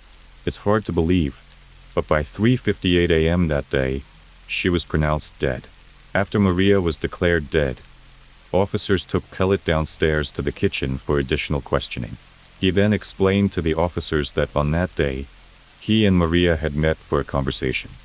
After their discussion, they both got intimate and then he took a shower. Upon exiting the shower, he found Maria asleep. He went downstairs for a while, though the reason for this was not clarified. When he returned upstairs and approached Maria, he discovered she was unresponsive and not breathing. While talking, the officer noticed Pellet's strange behavior. He was sweating very badly and was literally unable to answer simple questions about the incident. The officer also observed that Pellet's level of sweating was noticeably higher than anyone else present, even the first responder who had been trying to save Maria's life for the past 2 hours. This made officers more suspicious of him. For further questioning, he was then taken by Sergeant Luis Mata to the police station. At the police station, Pellet was left alone in the interrogation room for a while before an officer came in. His every action was getting recorded on video. When officers watched the footage, they were shocked to see how Pellet suddenly went crazy. He started screaming, crying, hitting the walls, and throwing furniture around the room. He was being so loud and out of control that people in the hallway and other rooms nearby got scared hearing all the voices coming from his room. So at 4 a.m., an officer, Sergeant Luis Mata, entered the room to talk to Pellet. During this conversation, he opened up once again about the events leading up to Maria's death. Shockingly, he also confessed to the officer that he had been involved with another woman named Janet. He revealed that he had actually left the family home 5 months earlier and was living with her at the time of Maria's death. He shared that he had been in a relationship with Janet for 2 years by then, and Maria had been aware of the affair for a while. According to him, on the night of Maria's passing, he visited the family home to have a conversation with her about their marriage. After their discussion, they got intimate. He said he thought Maria was asleep in her room, but only 10 minutes later when he returned to check on her, but tragically found her unresponsive. He later confessed to the officer that he gave Maria the medication prescribed to him, clonazepam, to help ease her anxiety and depression. However, he couldn't provide details to the officer about how much she had taken or how many pills were left in the bottle before she accessed them. Unfortunately, he was unable to provide any additional information to help clarify the situation. After all the questioning, he was released. So the next step was to do Maria's autopsy. The autopsy took place just 8 hours after her death, which was relatively soon after she passed away. This timing meant that whatever caused her death should still be detectable in her stomach contents. As the investigation into Maria's death intensified, the autopsy results delivered a shocking revelation. Contrary to initial suspicions, no traces of pills were discovered in her stomach. However, the medical examiner's report uncovered a shocking clue: a small, red mark on the inside of her elbow. What was more shocking was that it was a pinprick mark. The small red mark on her arm was concerning because it suggested she may have been injected with something. This unexpected discovery led investigators to explore the significance of this mark and its potential connection to her death. Soon, the investigators discovered another thing from Maria's house. So what was that? A journal was found at Maria's place. As it was mentioned earlier, to cope with the anxiety and depression, she started writing a journal, and that journal helped investigators a lot to know who the culprit was. So what they found in that journal was really heart-wrenching. In that journal, she wrote her thoughts and experiences. Through her writings, the investigators discovered that Maria loved her husband and wanted to preserve their family, even though she recognized his wish to be with someone else. She wrote, in her journal entries, Maria detailed her heartbreak when Pellet left their Laredo home, leaving her to care for their 2 young sons. Her diary and recordings on her cell phone helped investigators uncover her husband's abusive behavior, documenting her emotional journey from grief to healing and a newfound optimism for the future. She also wrote in the journal, I don't want to be sad anymore. I don't want my heart to hurt. I don't want my mind to be in torture. Please, I beg you, O Lord. The day before her untimely death, Maria Munoz wrote the following in her journal. What is it that I want? 1. Move forward. The entries in Maria's journal, the day before her death, showed her desire to live and move forward with her life. There was no mention of suicide or any plans to end her life. So after going through her journal, the investigators didn't think she had committed suicide. They needed more information to understand what really happened. So this was what happened next. Pellet's previous employer, Dr. John Hunsinger, who was an anesthesiologist, became aware of the autopsy findings. He contacted the lead detective, De La Cruz, who was working on the case, and expressed his concerns. Dr. Hunsinger recommended that the investigators should conduct a comprehensive toxicology screening. So they did that.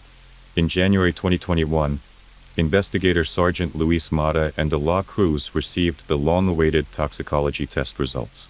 Contrary to Pellet's claim of clonazepam, Maria did not have that drug in her system. However, the toxicology report revealed a shocking truth: the presence of 7 other drugs: morphine, Demerol, Versed, propofol, ketamine, lidocaine, and Narcan. These medications are commonly used in surgical procedures.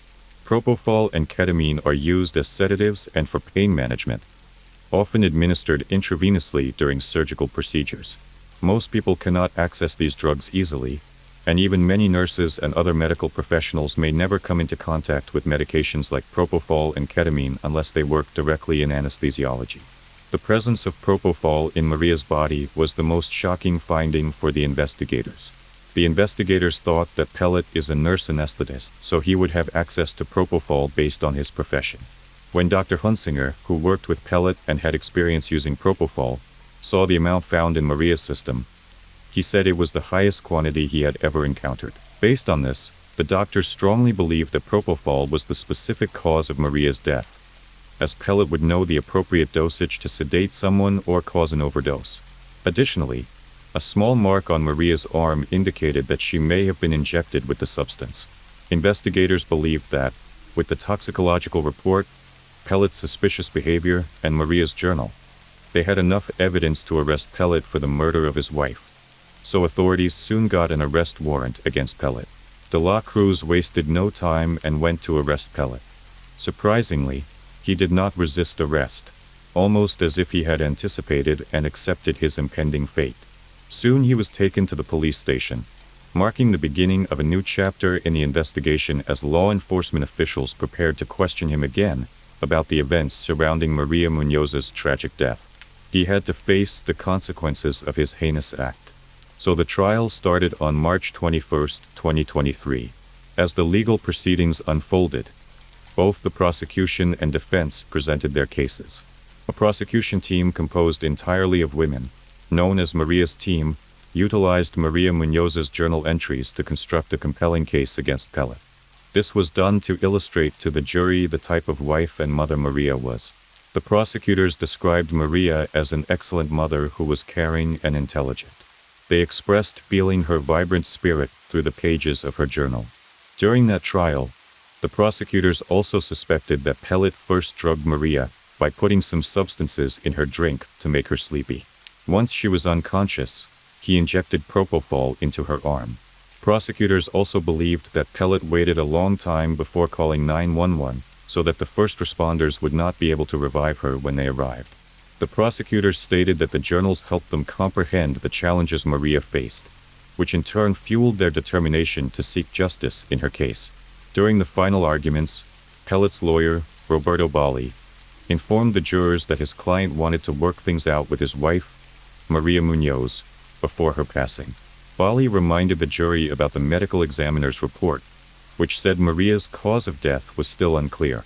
He told them there was not enough proof to show Pellet was responsible for her death. Bali pointed out that Pellet had given Maria a drug called Narcan on the night she died, which is used to reverse overdoses. He even said both Pellet and Munoz struggled with drug addiction. Bali also argued that Maria Munoz willingly consumed the drugs without coercion, as there were no signs of force on her body. However, after investigating Maria's social circles, friends, and family, it became clear that she was not a drug addict, and Pellet was the only person who could have provided her with that substantial quantity of propofol. Authorities were also able to convince Pellet's girlfriend, surgical nurse Janet Arredondo, to testify against him. She revealed that he had admitted to her that he gave Maria something to calm her down, and confirmed that he had brought drugs, including propofol, home from work. The jury took less than 1 hour to reach the verdict. At last, after a 9-day trial on March 30, 2023, a jury reached a verdict, finding Pellet guilty of the murder of his wife, Maria. On April 27, 2023, Pellet received a life sentence for the murder conviction, plus an additional 10 years and a $10,000 fine for tampering with evidence. So where is Pellet now? Joel Pellet is currently serving a life sentence at a Texas Department of Criminal Justice, facing the consequences of his heinous actions. His imprisonment stands as a symbol of accountability and a solemn tribute to Maria's life, ensuring that her memory is honored through the pursuit of truth and the upholding of justice. The motive behind the killing is unclear, but according to the prosecution, Joel Pellet's motive for killing his wife, Maria Munoz, was rooted in his desire to end his marriage and be with his girlfriend, Janet Arredondo. Ultimately, justice had to be served, and the verdict ensured that Pellet was held accountable for his actions. The jury's decision brings some measure of closure to this tragic case, affirming that such heinous acts will not go unpunished. The conviction underscores the importance of upholding justice, and sends a clear message that those who commit such crimes will face the full extent of the law. In a world where children should feel safe and loved by their parents, something terrible happened. On June 15, 2023, the lives of 3 young boys, 4-year-old Hunter, 7-year-old Clayton, and 3-year-old Chase were tragically cut short. The culprit behind this heartbreaking incident was their 32-year-old father, Chad Dorman, who shocked the nation with his involvement in his own children's deaths. From the brutal act of taking their children's lives to later sitting calmly on the porch, each moment unfolds a chilling narrative of horror. In the quiet town of Monroe, Ohio, a father's love turned into a twisted act of violence on June 15, 2023. 3 young boys were senselessly killed and left their mother and community in a state of shock and disbelief. Chad Dorman, the father, was charged with this horrific crime. Initially, he confessed to his actions, but later he pleaded not guilty, adding to the mystery surrounding his motive and involvement. As the investigation proceeded, disturbing details about the incident emerged, painting a chilling picture of a father's descent into unthinkable cruelty. As the legal proceedings continued, the world watches anxiously, hoping for justice for the innocent lives lost and searching for answers to the haunting question: what could drive a father to commit such a horrific crime against his own children? Chad Christopher Dorman, a 32-year-old from Claremont County, Ohio, was married to 34-year-old Laura. They have a teenage stepdaughter named Alexis, who was 16 years old. Chad and Laura also had 3 young sons together, aged 3, 4, and 7, named Hunter, Clayton, and Chase, who always stayed together and loved sports. They were funny and sweet boys. Laura, their mom, stayed at home while Chad worked to support the family. They lived in a simple 3-bedroom, 2-bathroom house in New Richmond, a small town of about 2,800 people along the Ohio River in Claremont County. They were an ordinary family until tragedy struck.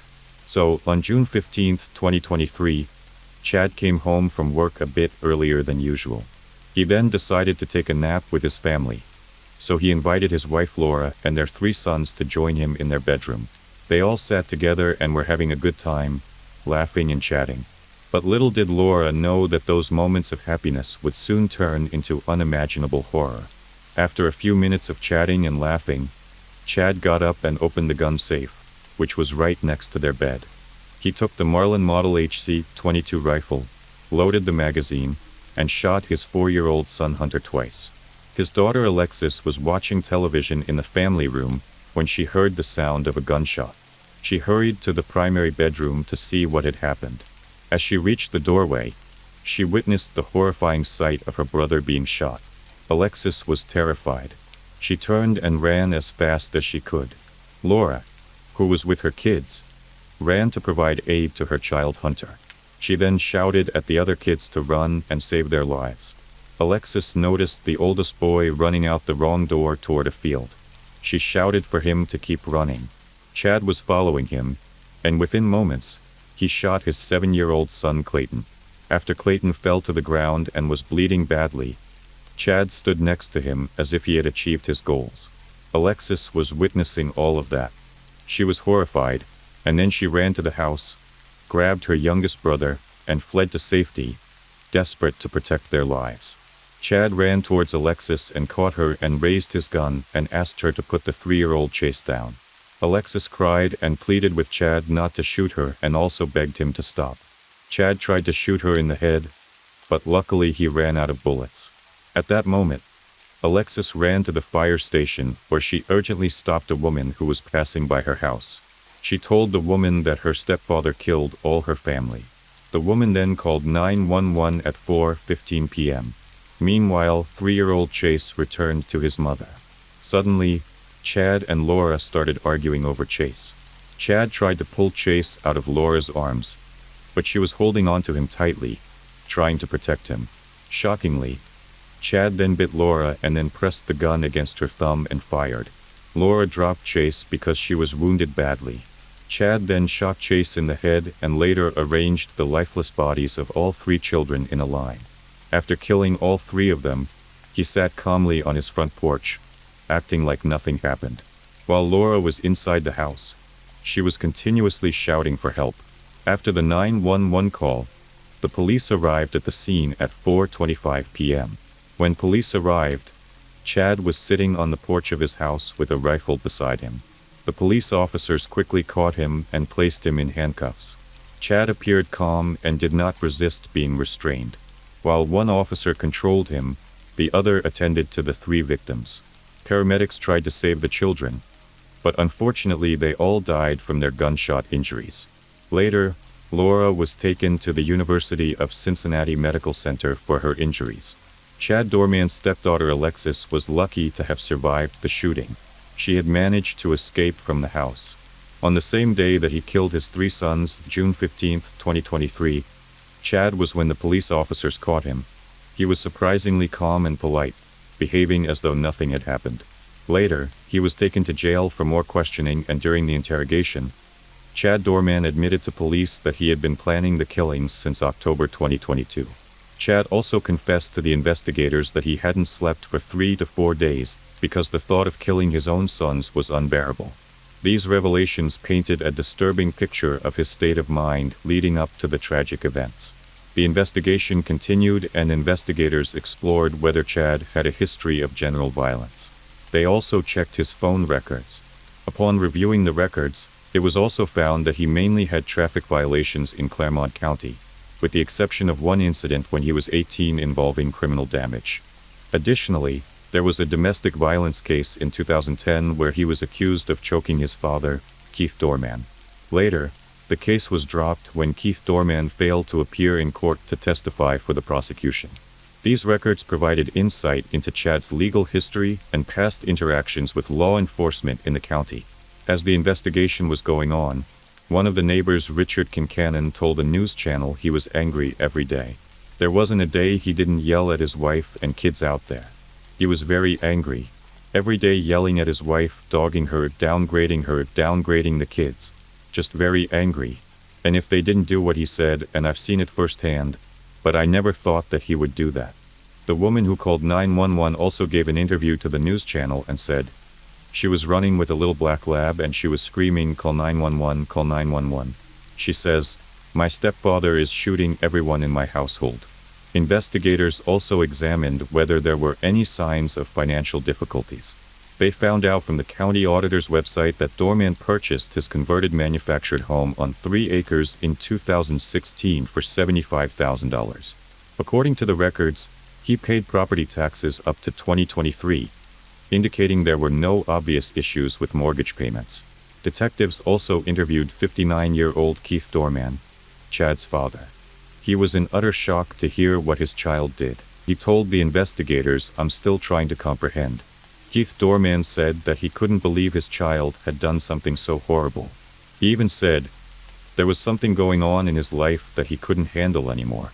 I can't talk to him. They aren't letting me talk to him, so I don't have any answers. He probably hid a lot of stuff from me." His father tearfully described him as a good kid, expressing deep distress over the situation. He said, "I don't know if it was financial, I don't know if it was mental, I don't know if it was work-related, I don't know." He even described his son as a fun-loving guy, and emphasized his son had never been in trouble with the law. His father's statement was somewhat misleading, as his son had encountered legal issues in the past. Although both cases were dismissed for reasons that remain unclear, the community was deeply shaken by the news of the killings. Neighbors expressed surprise, saying they never expected such actions from Chad. He had presented himself as a great and caring father on social media and in conversations with neighbors, and they said they were not looking for any other suspects. They focused their investigations solely on Chad Dorman, aiming to uncover the motives and details surrounding the tragic incident involving his children. During interrogation, Chad initially pleaded guilty and confessed to everything he had done. However, during the first court hearing on June 23, 2023, he maintained his innocence and entered a plea of not guilty to the charges against him. Later, during his court hearing on Friday, June 23, Chad looked very upset. He wore a green bulletproof vest and cried while prosecutors talked about the terrible events that happened on June 15. During the hearing, David Gast, the chief prosecutor of municipal court in Claremont County, shared disturbing details about the case. He stated that Chad had carefully planned the events. He revealed that one of Chad's sons had tried to run away from him in a nearby field, but Chad had chased and caught the boy and brought him back to the yard, where he was killed along with his brothers. Gast even said he called Chad's killings of his sons one of the most monstrous, craven, cowardly acts that will ever be our misfortune of seeing. A bill of particulars that was filed in Claremont County provided all the information to the judge. All the incidents that happened were read aloud by the prosecutor. According to the prosecutor, Chad lined up the boys and shot them, and even Chad told the investigators that he had planned the killings. The prosecutor said when their mother tried to stop him, she was also shot in the hand. The prosecutor said that the father, Chad, shot 9 times, causing immense harm. One boy was hit once, while the other 2 were each shot 4 times. The prosecutor, Mark Teklov, told the judge how cruelly Chad killed his 3 sons. He said the brutal act left the family and community in a state of shock. Not only this, the prosecutor also said that Chad even confessed to the murder and said, "I did it. Take me to jail. I shouldn't have done that. I shouldn't have shot them." Prosecutor Mark Teklov also told the judge that Chad pleaded guilty during the interrogation, so he wanted the death penalty for him. The prosecutor in this case, Mark Teklov, has made it clear he will not settle for anything less than having Chad Dorman executed. After the court hearing, Teklov said to one of the news channels, "This is by far the most sickening, horrifying crime I have seen. I can only imagine the terror that these little boys felt and experienced as their father, their protector, was murdering them. We will do our utmost within my office to see this defendant never see the light of day again. First and foremost, I want to start out by expressing the deepest sympathy I have for this family, for this unspeakable tragedy. I can't go into a whole lot of comics because this is a death penalty case, and my goal is to have this man executed for slaughtering these 3 little boys." Teklov said that his goal is to have this man executed for slaughtering these 3 young boys. It was an incomprehensible act of horror that he perpetuated on the family. Initially, Chad faced a total of 21 charges related to the tragic events that unfolded on June 15, 2023. Specifically, he was accused of shooting and killing 3 young children, including 4-year-old Hunter, 7-year-old Clayton, and 3-year-old Chase, in an execution-style manner. What's more, now a grand jury has indicted Dorman on 21 counts, including 9 counts of aggravated murder, 8 counts of kidnapping, and 4 counts of felonious assault. Now, he could potentially face the death penalty if he's convicted on these charges. Initially, charges against him included 9 counts of aggravated murder, 8 counts of kidnapping, and 4 counts of felonious assault. These serious charges reflect the severity of the allegations against Chad Dorman in connection with the tragic deaths of his children. The Claremont County Municipal Court Judge, Jason Nagel, decided that Chad should be kept in the Claremont County Jail and set his bail at $20 million. At this point in time, bonds are going to be set in the amount of $20 million cash or surety. Anything else at this time, Mr. Gaston? No, Judge. Mr. Callum, anything further? Nothing at this time. Chad Dorman's bond, which was set at $20 million, was reportedly the highest bond ever set in the county's history. During another court hearing, Chad Dorman's lawyer requested the court to take the death penalty off the table, because he said Chad was suffering from a serious mental illness when he shot and killed his 3 sons on June 15, 2023. Guilty by reason of insanity, Chad Dorman has entered a new plea now, more than 9 months after Claremont County prosecutors say he executed his 3 young sons. Experts will also be taking another look now at Dorman's mental state at the time of the killing. Chad's lawyer even said, "Executing the seriously mentally ill is cruel and unusual punishment in violation of both the Ohio and United States constitutions. Persons suffering from serious mental illness at the time of the alleged commission of the offense are not morally culpable to the same extent as others." Dorman has entered a plea of not guilty by reason of insanity. The prosecution, though, has requested a mental evaluation. Later, a court date was set for May 3, 2024 to discuss the lawyer's request. Chad's lawyers had agreed to provide a report from a mental health expert by June 3, 2024 to support their claim that he was mentally ill when the crime occurred.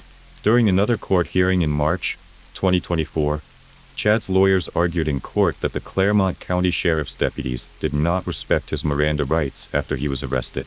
A judge has ruled that Chad Dorman's confession that he allegedly gave during his interrogation will be thrown out. On Friday, the judge ruled that the defendant's rights were violated twice when police skipped parts of the Miranda warnings, and when detectives continued questioning Chad Dorman after he asked for an attorney. The prosecution presented several witnesses, including police officers who responded to the scene. They were asked to describe their encounters with Chad. The prosecutors said that nearly all of Chad's interactions with sheriff's deputies and detectives were recorded. The first witness to testify in court was Claremont County Deputy Chad Poffman, who was a canine handler. Deputy Poffman said he was the first officer to arrive at the scene. When he approached Chad's home, the first thing he saw was the defendant sitting on the porch near a rifle. As they drove to the sheriff's office, Chad shouted some things that the deputy couldn't make out. However, at one point, the deputy said he heard Chad clearly say, "Take me to jail." Detective Michael Ross from the Claremont County Sheriff's Office was also questioned in the court. He said Chad knew what was being read to him because he said, "Yep," before the detective finished reading the rights. He said during the questioning in the interrogation room, Chad repeatedly denied killing his sons. However, he later said something that Detective Ross said he considered very important. Chad mentioned the Bible during his testimony. Detective Ross remembered Chad saying something important. He said, "The Bible says you kill your firstborn, your secondborn, and your thirdborn, but first you kill your wife." "I didn't kill my wife." Suspect who's in custody clearly asked for a lawyer. If they clearly asked for a lawyer, which I've done on other cases, on other homicide cases, they clearly asked for a lawyer. I stopped questioning them, which I've done before. In this case, he did not clearly say he wanted a lawyer. But you said that you tried to clarify it with that's what you're saying. According to court documents, Chad asked for a lawyer after the questioning started. But the detective didn't listen to him. Everybody knows we trust, except perhaps for the detectives involved, that when a custodial interrogation is underway and the suspect clearly says "I want a lawyer," that isn't the start of a test. That isn't the start of an officer's invitation to a detective to quiz about name, rank, and serial number of a lawyer. That's the time they stop. Also, the motion to suppress states that Detective Ross left Chad alone for a while and then returned and continued questioning him as if Chad hadn't asked for a lawyer. The defense lawyer later asked Detective Ross if he had read Chad his Miranda rights in full. Ross replied that he hadn't, but he believed he had covered the most important parts. "Alright, now you discussed briefly the Miranda rights. You did not read all the Miranda rights on State Exhibit 3, did you? On your card? Word for word?" "No." "Well, you left out some pretty important parts, didn't you?" So after a long court hearing, the judge decided that the investigators did not follow the rules when they arrested Chad in June 2023. Judge Richard Ferentz stated that Chad's Miranda rights were not respected. Chad's lawyers also claimed that he asked for a lawyer at least twice during his 3-hour interrogation session, but they ignored his request and kept asking him questions. The lawyer also said that Chad pleaded guilty earlier because he was under the pressure of investigators. Later, the judge decided that the detectives did not fully explain Chad's rights before interrogating him, so any statements he made during that time would not be used in the next court proceedings. This decision affected how Chad's trial would proceed, as it restricted the evidence that could be presented against him. This legal twist added complexity to the trial, prolonging the legal process and intensifying public interest in the outcome of the case. Dorman could face the death penalty if he is convicted, and his case is scheduled to go to trial in July. But now, with this recent ruling, that could change. This is big news and could really be key to this case. A final court hearing for Chad is set for June 14th, just before the first anniversary of the events. This trial is expected to start on July 8, 2024. So what was the motive behind his killings? The authorities have not yet determined the motive behind his actions. The reason Chad shot Clayton, Hunter, and Chase is unclear, but some people speculate that he did it to hurt his 34-year-old wife because he believed she was cheating on him. But this hasn't been confirmed. A memorial ride for the Dorman boys. Earlier today, hundreds of people came out to this fundraiser where all the money goes to their family. So while the boys' father is waiting to go on trial for their murders, the community feels this fundraiser is the very least that they can do. A 15-mile ride through New Richmond. As you can look around, we're close to 1,000 people. Alan Easterday organized a memorial motorcycle, jeep, and car ride, which attracted over 100 participants to raise funds for the family. Another memorial service was held on June 26th to honor the 3 boys. Community members gathered at First Baptist Church of Glen Estee, dressed in bright colors as requested by the family. And 24 hours later, the community still struggling to make sense of the shootings and the 3 innocent lives that were taken.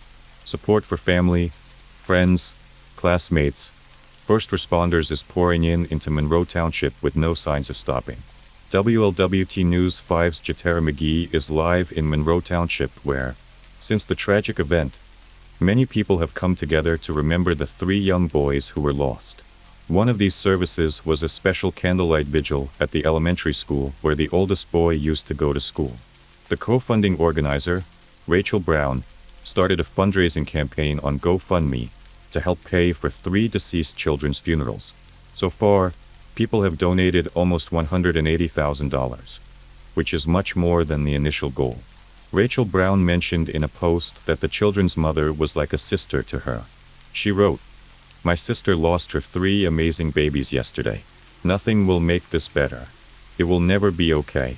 But please, If you can find it in your heart to help relieve the financial burden of this tragedy, please donate. No one should ever have to go through this. You must be wondering where Chad Dorman is now.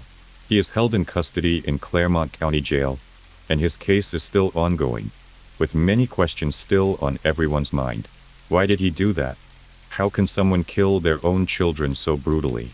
The answer to these questions remains a mystery, but the community is hopeful that justice will be served and the truth will be revealed.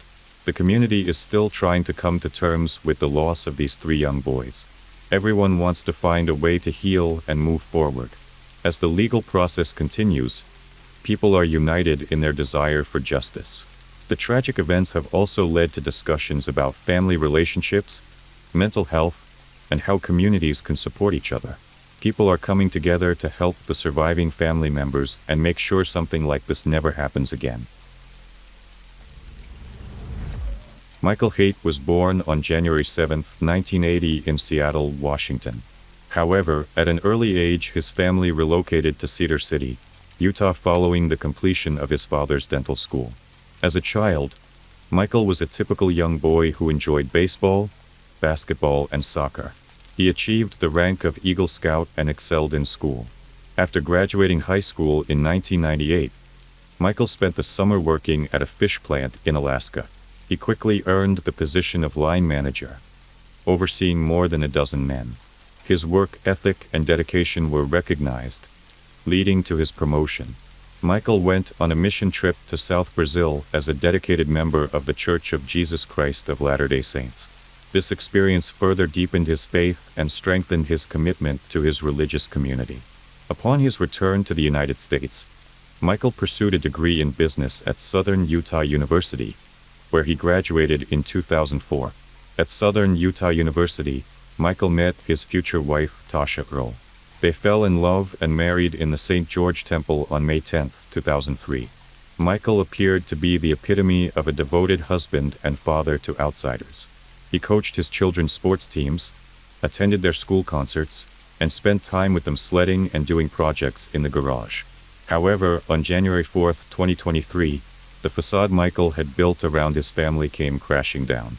On that day, 8 bodies were found in the Hyatt residence, leaving investigators and neighbors alike shocked and bewildered. Early that morning, Tasha Haight missed an online appointment, and Michael, her husband, failed to report for work. Their colleagues grew concerned and contacted the police to perform a welfare check at the Haight residence in Enoch. Officers arrived at the Haight residence, but upon knocking, they received no answer. As they walked around the property, the officers observed that it did not appear as if anyone was home.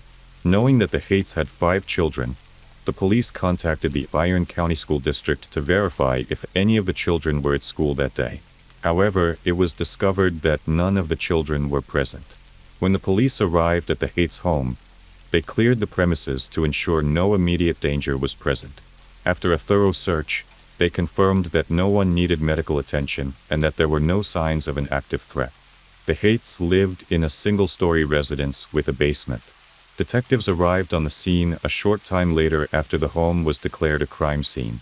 Upon entering the main bedroom, the detectives noticed that the 4-year-old Gavin was laying flat on his stomach, his head turned to the left.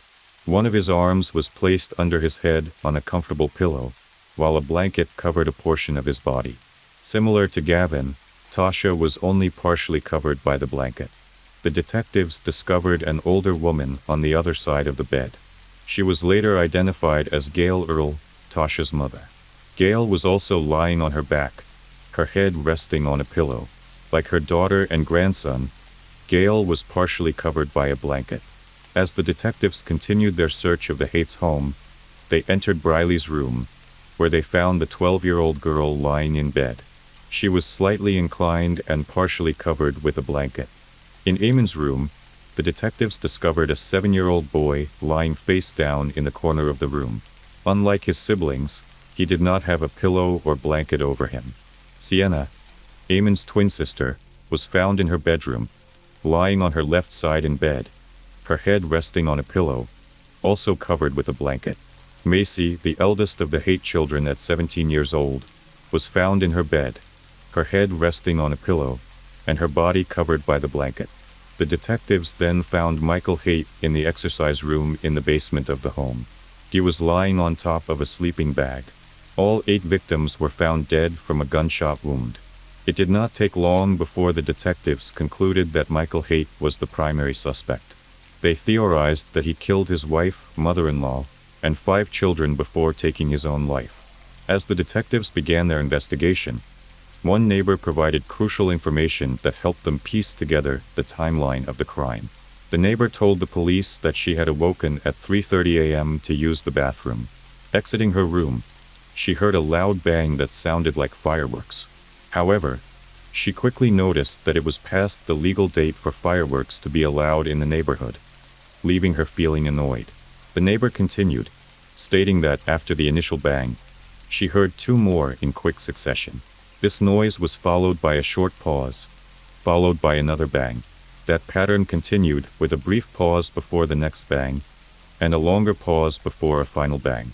Based on the neighbor's statement and the condition of the 8 bodies found inside the house, the detective speculated that the bangs she had heard around 3:30 a.m. were directly related to the events that unfolded that night. They believed that Michael Haight carried out the brutal killings during this specific time frame. During the investigation into the Haight family murders, detectives learned that an unnamed non-family member had reported abuse to the police in the Utah Division of Child and Family Services in 2020. This individual revealed that Macy, who was 14 years old at the time, confided in them about her fear of her father. That revelation sparked a further investigation into the Haight household. Following receipt of the DCFS report, Macy and her parents were interviewed separately. During Macy's interview, the interviewer learned disturbing information. Macy stated that there were times when her father choked her, and she feared he was going to kill her. She revealed that the violent attacks began in 2017, and spoke of a time when her father grabbed her by the shoulders and pushed her into a wooden piece of furniture. When the detectives interviewed Michael Haight, he denied ever hurting his daughter. He dismissed the incidents described by Macy as misunderstandings, and blamed his emotional state on his father's death and the recent divorce of his brother. Michael stated that he had been upset about these issues, and took it out on his older daughter. Tasha did not want to press criminal charges against Michael, and the Utah Department of Children and Family Services, the Enoch Police Department, and the Iron County Prosecutor's Office also declined to press charges. They had determined that the case did not meet the statute's requirements for prosecution. Additionally, a lethality assessment was conducted with Tasha, and according to her response, it did not indicate her relationship with Michael was lethal. However, victim services were made available to Tasha and the children for several months after the case was open. Through conversations with Tasha's friends, the detectives gained a different perspective on Michael Haight from that portrayed to the community. According to Tasha's friends, whenever they stopped by the house to visit, they often had to engage in conversation while the water was running in the kitchen to cover up any sound. Tasha believed that Michael was monitoring her conversations and eavesdropping on them. These friends also helped Tasha clean the house whenever they came over, so Michael would have nothing to yell at Tasha about. Tasha's friends shared that whenever they texted her, she would respond with short, positive messages, seemingly mindful of the possibility that Michael might read these messages. They believed this was a way of maintaining a positive image in front of Michael, as to suggest that everything was going smoothly in their marriage. The detectives assigned to the case have learned that Michael exhibited signs of highly controlling behavior towards his wife Tasha. One way in which Michael exerted control over Tasha was by taking her car keys and phone to prevent her from leaving. Another incident that raised suspicion about Michael was his reaction to Tasha purchasing a $30 rug from Walmart to replace a soiled one. Although Tasha had a legitimate need for the carpet, Michael became furious, claiming the purchase was excessive.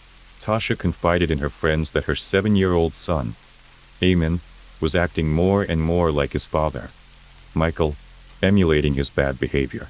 Whenever Tasha told Eamon to do something, he responded, "That's not my job."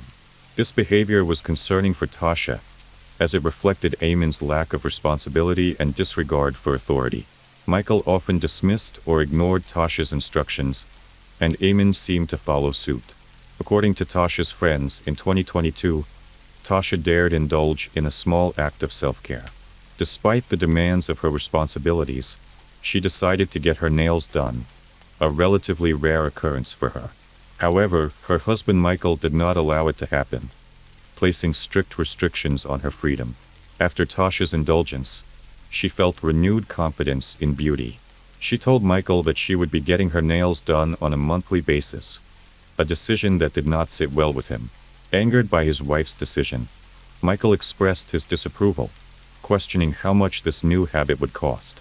To alleviate Michael's concerns, Tasha calmly explained that maintaining this self-care ritual costs $25 per month.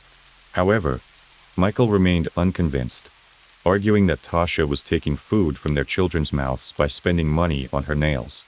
His perspective was rooted in control and a deep financial responsibility towards their family. Around the same time, Tasha started prioritizing her self-care and began losing weight. After years of her husband calling her fat and ugly, Michael was furious that she was shedding pounds.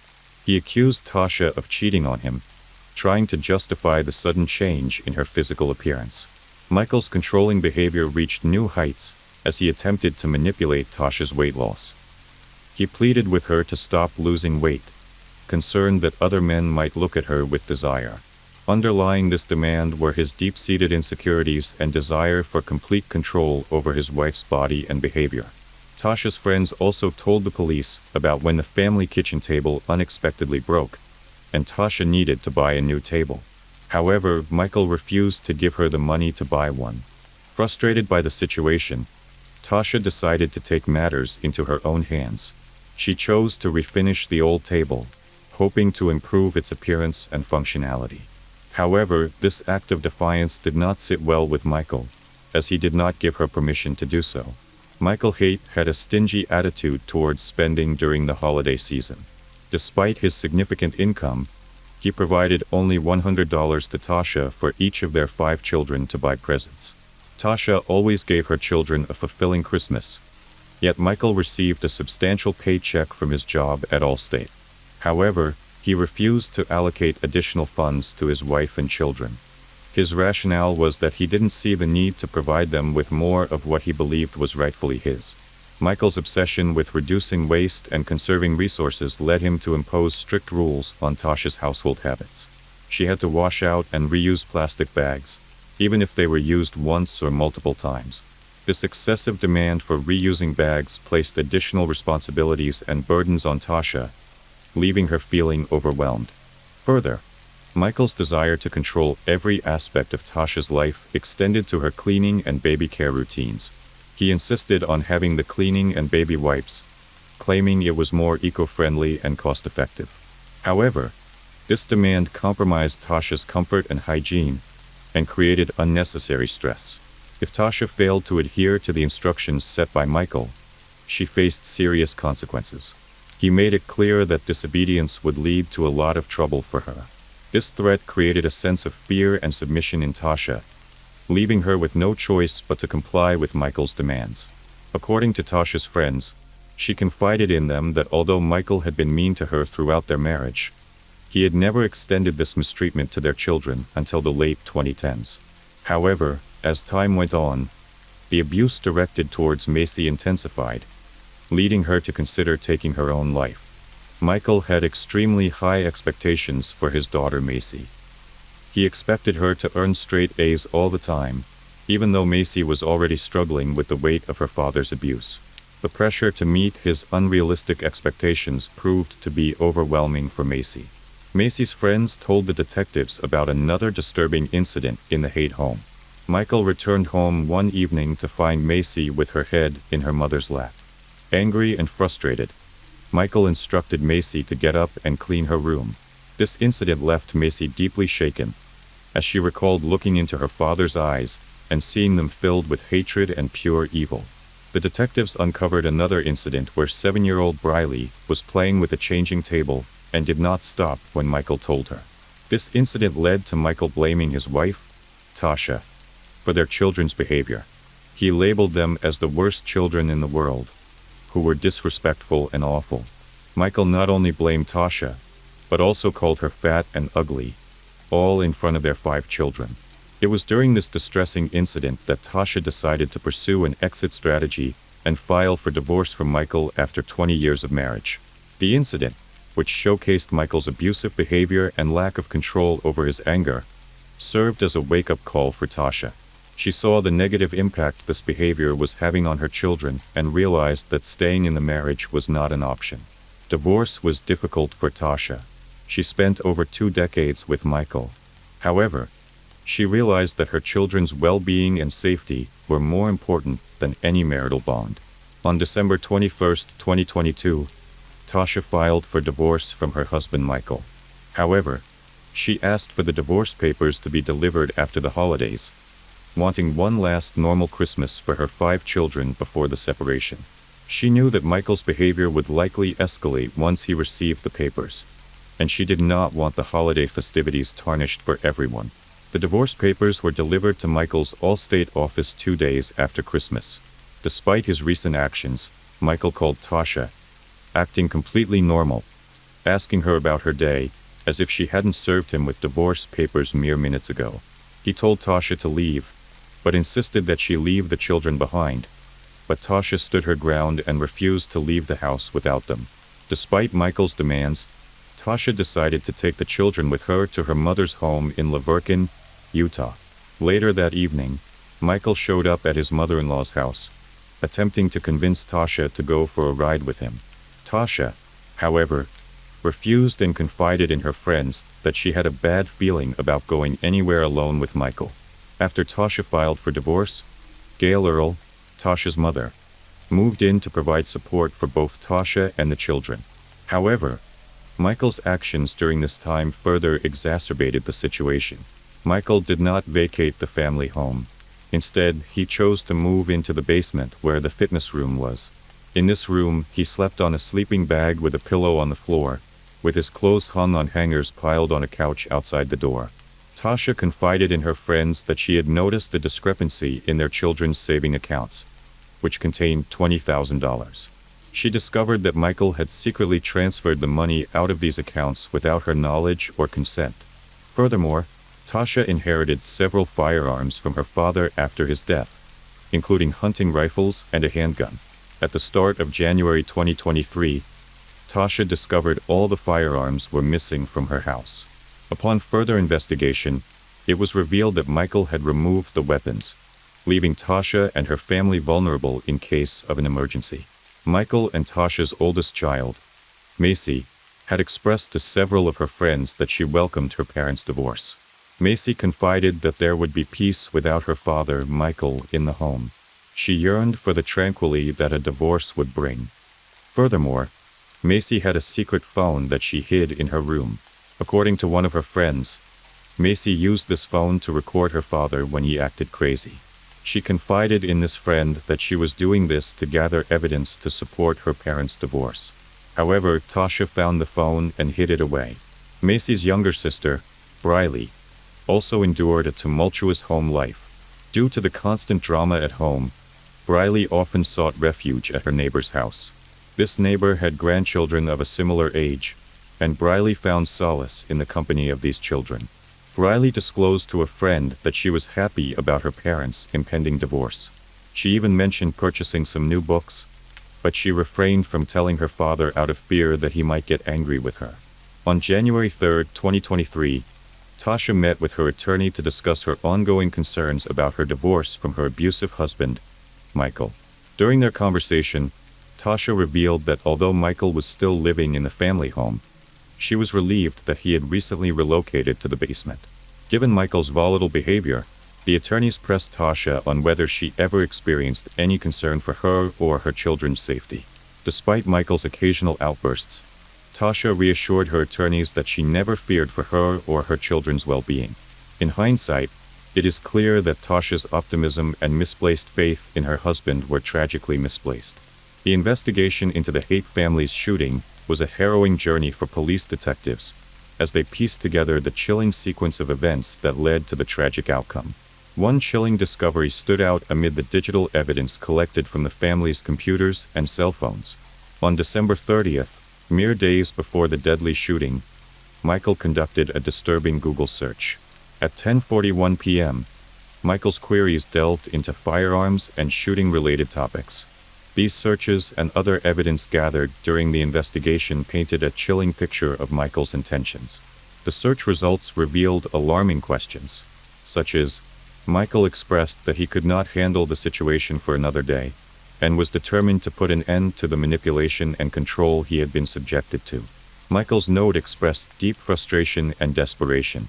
He mentioned repeatedly asking for help, but no one seemed to listen. In this note, Michael emphasized his determination to not be a burden to society. The details of this case have left many in shock and disbelief, as it painted the picture of a deeply dysfunctional family plagued by violence. Michael's actions were premeditated and calculated. He carefully planned the murders, ensuring that his wife and children were unaware until it was too late. If you made it this far, thank you for staying with me until the end. I hope the stories gave you something to think about, or dream about. Sleep well, stay safe, and don't forget to subscribe. Good night.